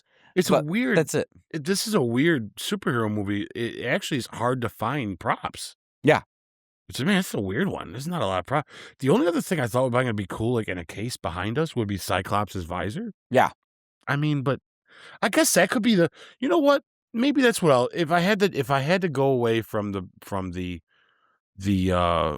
actual dog tags, because we do get the visors off of Cyclops at one point, Mhm. I'll take Cyclops' either his red sunglasses or his visor. I guess that's the best way to put it. Yeah. If I had to pick beyond the dog tags. But you're right. What do you pick, right? That It's like you don't. yeah, it's so hard. So Yeah. hard and something for this movie. Anyways, moving on, guys. Most underrated moment. Wrong side here. So I'm gonna say mine first. Yeah, you go first. Rogue saving herself after the first Wolverine stabbing. I think that's underrated because it really shows how formidable Rogue can actually be. I know that the only part that would hold her back for it is getting close enough to you to touch, but when she does, and how quick she absorbs some of his life force and his healing factors and abilities, she is formidable. Yeah, And that's a great I moment. think that they don't utilize that as much in the movies, but I'm okay with it because of the service that they do give her in the movies. Yeah. But had these movies continued on and Disney didn't buy Fox and we're going to still get the Anna Paquin Rogue or even the future version of Rogue from the First Class saga, we would have gotten that formidable Rogue you saw in the cartoon. Yeah. So to me, that's an underrated moment. That's a great one. And I think you're right. I do like that a lot. My most underrated, for in my mind for the movie. Yeah, I do like what you said. That's very good. You almost changed my mind. But my most underrated is I do think that it's not talked about enough how powerful Magneto is. So, like, I kind of brought it up earlier when he subdues all of them in the Statue of Liberty, like in an instant. I don't think people talk enough about I think Singer knows to do that because as movies go on, they give him bigger and bigger and bigger and crazier things to do, and there's always an awesome scene that he does something, right? Yeah. And to me, that's this scene between the police scene earlier Mhm. and him just like this team is taking on his team and they're winning and they're doing a great job, and he shows up and raises his hands a couple times, and they are just that's it. Mhm. If it wasn't for them doing what they did to get out of his little trap there, they were screwed. He could have killed all of them right then and there. Maybe not Wolverine, really, because he doesn't know how to kill Wolverine yet, and because Yeah. he's a little underestimated. But he could have killed the rest of them. Yeah. So Yes. I do think it's underrated that's not talked about enough. That whole sequence, Yeah. in my opinion, when it comes down to talking Magneto, I hear you there. we do a lot, but I don't hear about it online that much. Yeah, no, that's very true. All right, overrated moment. This was hard for me because I don't know if I can think of one that's an overrated moment. Yeah, But give it a shot. mine is all any. Yeah, see, we talked ourselves out of this one already. Mine is all the love stuff between Wolverine and Jean. But now But now I'm it's like, it's all right. crucial. Now it's all right. Yeah, right. So I don't know, guys. Like overrated moment, I guess. Damn it.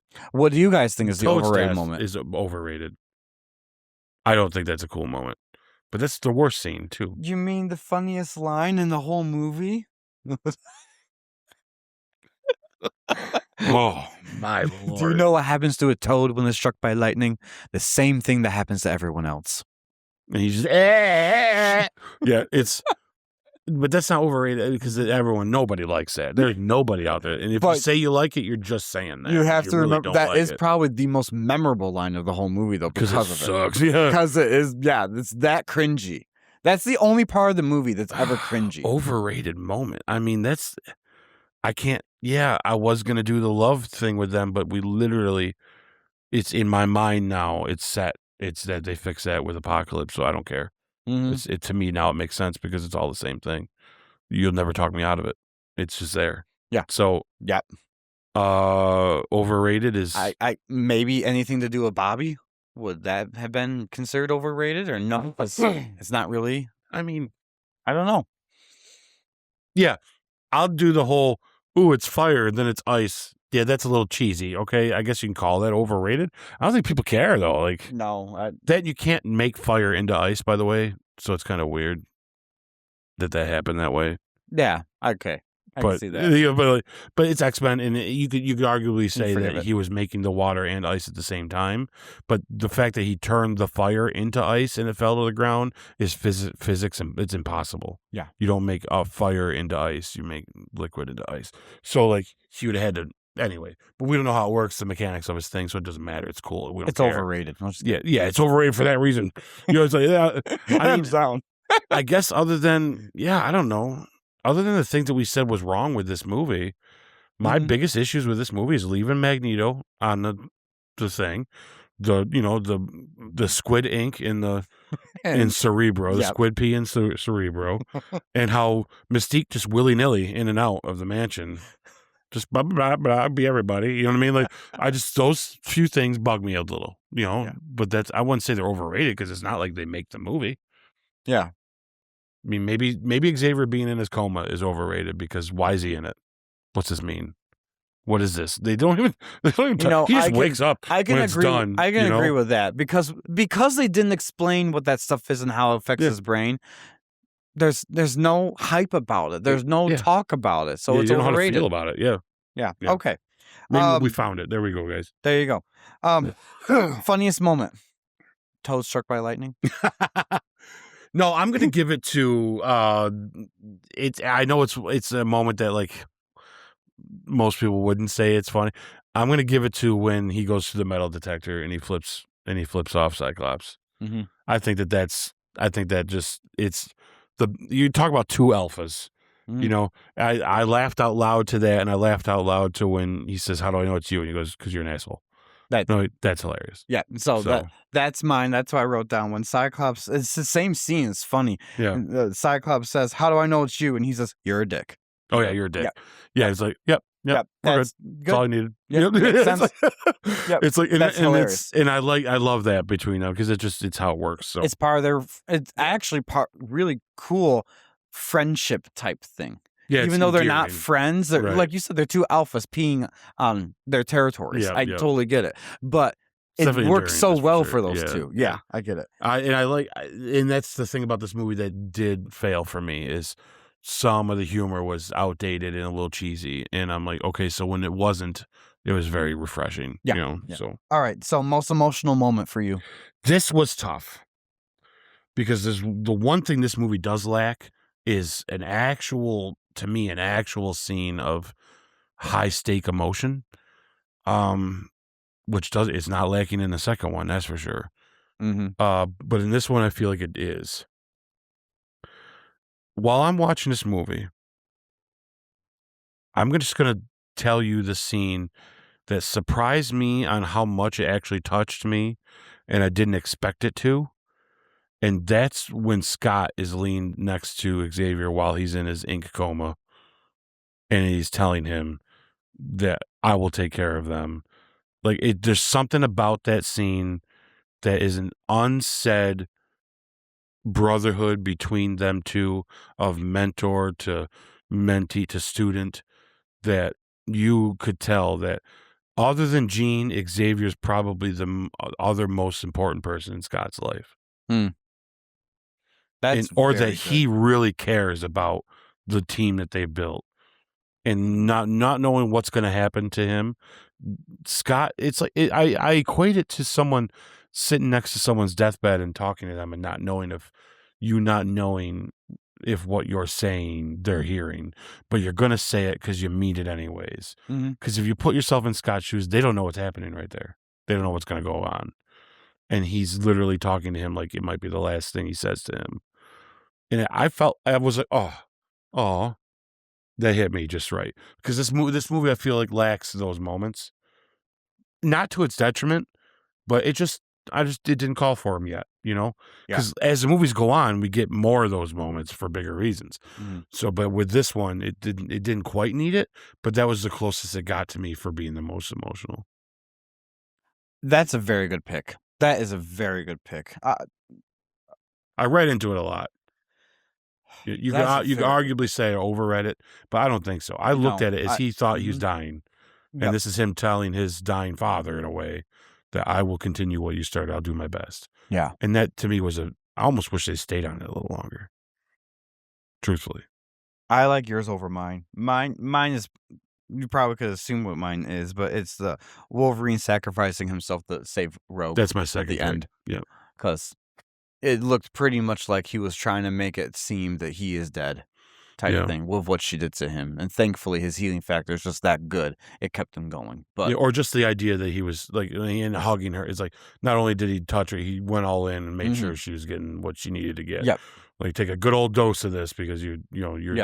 I Come think back he to life, essentially yep. brought her back to life. Yeah, I think he did. Yeah, I do too. They're not really clear in the movie whether she died, but Yeah. I think it was okay, you're not quite gone yet. Yep, You know what I mean? Like your heart may have stopped beating, but I'm gonna give you all you need. You yep. know, the only other closest scene to me emotionally that kind of touched base was their conversation in the train car Mm, before Magneto shows up. When yeah, he says, "Why don't we give these guys a chance?" You know, because that is kind of like that reminds me of stuff Xavier says to people. yeah, So that to me, those three scenes that we just talked about are as emotional as it gets yeah. in the Oh, movie. yes, Yeah. definitely. Alright, so guys, we are moving on to our final scores. Oh my goodness, can you believe this? Alright, on a scale of 1 to 2, what is the story for you? I give it a 2. I give it a 2. Yep. Alright, characters. It's a 1.5. I think there's a couple I think there's a couple misses, or when I say misses, not like they didn't do them bad, but a couple things they could have done a little better. Mhm. I give 1.5 because, yeah, it just a little more time with something else would have been nice. Yeah, I gave it a 1 out of 2. Uh, Sounds about right. action and visuals. I gave that a 1.5 as well. I will say the CGI is touchy, but I do love how it's mostly practical. Mhm. So I will, I think if they had spent money wiser on the CGI, it would looked a little better at this time. But you can tell they used the cheaper versions of things. So there's a couple things that happen in the movie. We go, Eesh. Yeah, and you You have know to what I remember, mean? this was filmed in 1999. Right. "I'm Blue" was the biggest song at that time, so, like, think about that music video. The CGI was not the par that we see it now, Yeah, but and so with that said, though, Jurassic Park was 93 and it still looks better. So, there's good CGI out there, it's all just how they used it, and I think that they were smart to not use a lot of it. yes, I completely agree. Their powers were a minimum. That's right. Yep, So, I agree, so, as much practical as possible was their friend in this. yeah, I forgave this a little bit more, I gave it a 2 out of 2. Yeah. Alright, emotion and stakes. This here just got a 1 because, like I said, it doesn't really ever get to a moment of you really feel something deep Mhm, or you feel like it's an end of the world, which I think is a strength that the movie has because we're building these characters. You kind of start to get to that emotional moment, which is enough. And then what he was doing wasn't necessarily the end of the world, but it was definitely important and yeah, big. So, like, and I think that's smart because you don't need your first villain out or your first movie out to be an end of the world scenario. You know what I mean? You just need it to be something big enough to make sense. yep, So, yeah, I gave it a 1 as well. yeah. Rewatchability and general impact. Usually it's MCU impact, but in this case, guys, just the impact. Yeah. So, its impact on comic book movies, like I said, is, I think, bar the best. Yep. It's necessary. Mhm. Um, and rewatchability, other than some slower moments in the middle, Mhm. it's, I'm going to give it a 1.5 for that reason. Mhm. Because it's not perfect. It's not one that when I'm watching it, I got to stick with watching it. Although I will say, if I'm going through the channels on TV and it's on, I'll probably finish the movie. No, yes, it's easy watch. Yes, it's just There I are some get it. spots where I'm like, I could be doing something else while that's going on. Mhm. Like I can't wait to. I love watching the beginning. And I can't wait to watch the end and some stuff in the middle that we can just get there. Yeah, So yeah, I gave it a 1 out of 2. yeah, The main one, just like you said, for the impact of not only of the industry as a whole, but for the franchise. It really is. This started you off, yeah. and it was a good start. Anyways, now what is your final score? Okay, so with the caveat that I do think the jokes didn't land as well, they didn't age as well. I do think they could have spent better money on the special effects. The small but also kind of big plot holes to me bother me. The biggest one being leaving Magneto Lane there, the Ink P in Cerebro, and I'm not on board with her being able to just walking in and out of that place the way she was.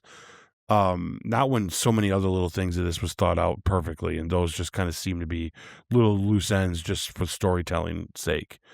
Um, and the underutilization of realizing Storm Foley through bothers me.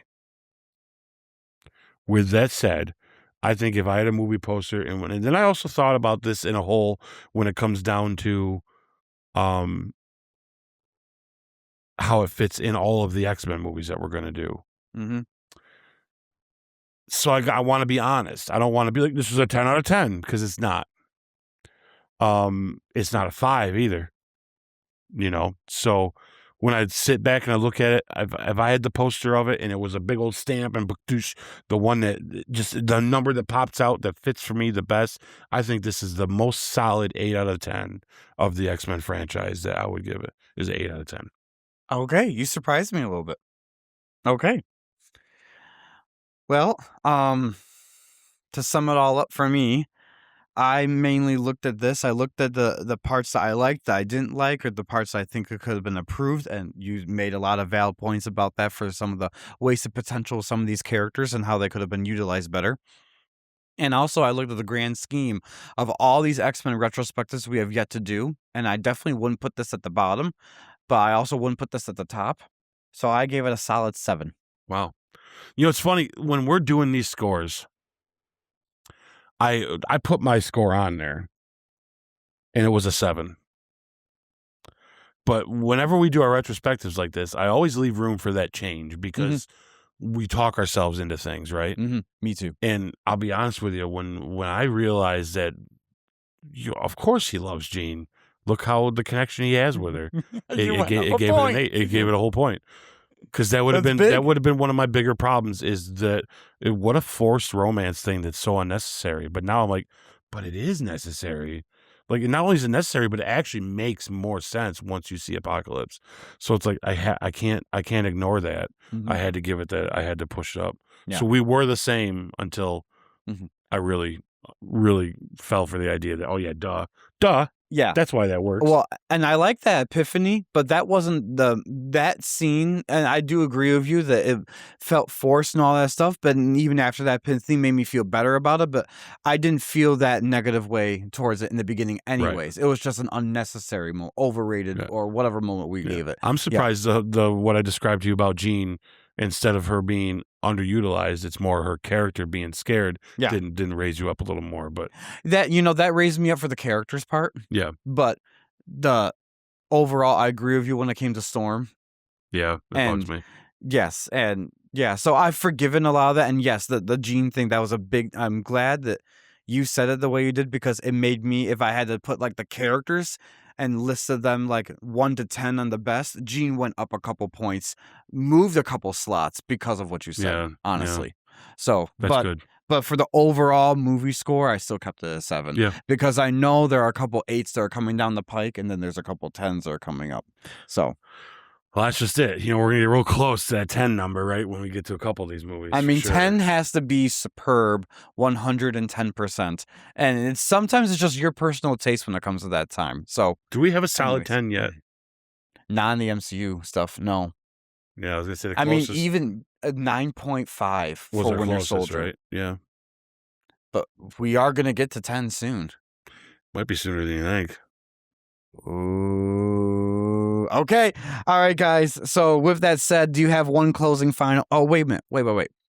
The official Goodell Multiverse score would be a doing this fast math on the top of my head, Well, I'm an guys. 8 and you're a So 7, so yeah, so that would be then no, not 15 out of 10. What is going on? I mean, it's X-Men. It's a 15 out of 10, guys. No. That would be an 7.5 out of 10. Yep. So that does make sense for like the overall thing Mhm. for me. So, yep, 7.5 out of 10 for the official Goodell Multiverse score for It X-Men really 1. does make sense when you put it all out there. Right? Like, yeah, that looks good. That That looks sounds good. that's a good number. That's a good Yeah. number. All right, one final review sentence for this movie. Yeah, I mean, she's the X-Men rock, guys. But all I gotta say is, truthfully, we're not the future, Charles. Or they're not the future, Charles. We are. I love That'd be it. perfect. I Yeah. love it so much. No, yeah, guys, this is a final little quick this is without this, there is no MCU. Go back and watch it. Give it the credit it deserves. Even if it's you only end up watching it once and thinking I'll never watch it again kind of thing. If you've never seen this, do yourself a favor, guys. Go watch this movie. If you've never seen it, I don't know why you're watching this right now, but maybe you're just trying to keep up with things. You want to hear what we got to think. And I hope that what we said, changes your mind. But yeah, that's more than one sentence. But it's hard to just say. Just this is a must watch. If you're a comic book fan lover, this is a must watch. Must watch. Yeah. Great start to the introduction of the X-Men is Yeah. what I put down. Yeah. And honestly, I fully agree with Ike. Maybe you've already watched the X-Men movie and you're now just listening to us two fan guys talking about it. I want you now to go back and rewatch the X-Men movie, hearing everything that we said and look at it through those different perspectives and those different lenses and see if you have the same score you had in the beginning. Because I bet you, just like how our minds kind of swayed a little bit during this conversation, yours probably did too. So appreciate it more. It makes me excited for as we move on and get to these bigger ones Well, we're gonna, where our minds go in those. Because like I mean, I just a couple things I didn't think about that we talked about tonight. That all the times we've ever talked about these movies, it was like, oh, that's cool, and to think of it that way. yeah. But I think we prepared ourselves for that because we can Yeah. imagine all the hours we'd have. Oh, You guys would be like, another one? We'd be like X-Men, movie retrospective part 6 yeah. of Yeah. just the first movie. Just the first. So we've been able to get through a lot of stuff because we've already talked a lot of it out, Yeah. But in fact, though, that kind of helps because we're able to really get some good insight on some of the new ones, and we're talking ourselves. I mean, I wrote down some stuff that now I realize boy, I'm wrong. That's not right. Like Mm-hmm. Gene and him, it does make sense. And Yep. oh man, what the hell? This is a contradiction Yeah. of myself. You know what I mean? Like, it's And just it even works for out. me, for Jean, now I totally appreciate her in a different level in Yeah. this movie, knowing retrospectively what comes up and through your insight right there. So yeah. Yeah. Anyways, Fantastic, guys. This has been a ball. this has This is been a great. This is just the first episode of our special X-Men That's right. retrospective. So That's right. thank you guys for staying with us. Please like, please subscribe, please follow our social medias. We're on TikTok, we're on Facebook, we're on Instagram. Please share this with a friend, share this with a family member, and share this with your enemies. We need all the support we could get. That's right. All right. We are the future, Charles, not them. That's how we're going to leave it tonight, guys. And until next time, see you at the movies.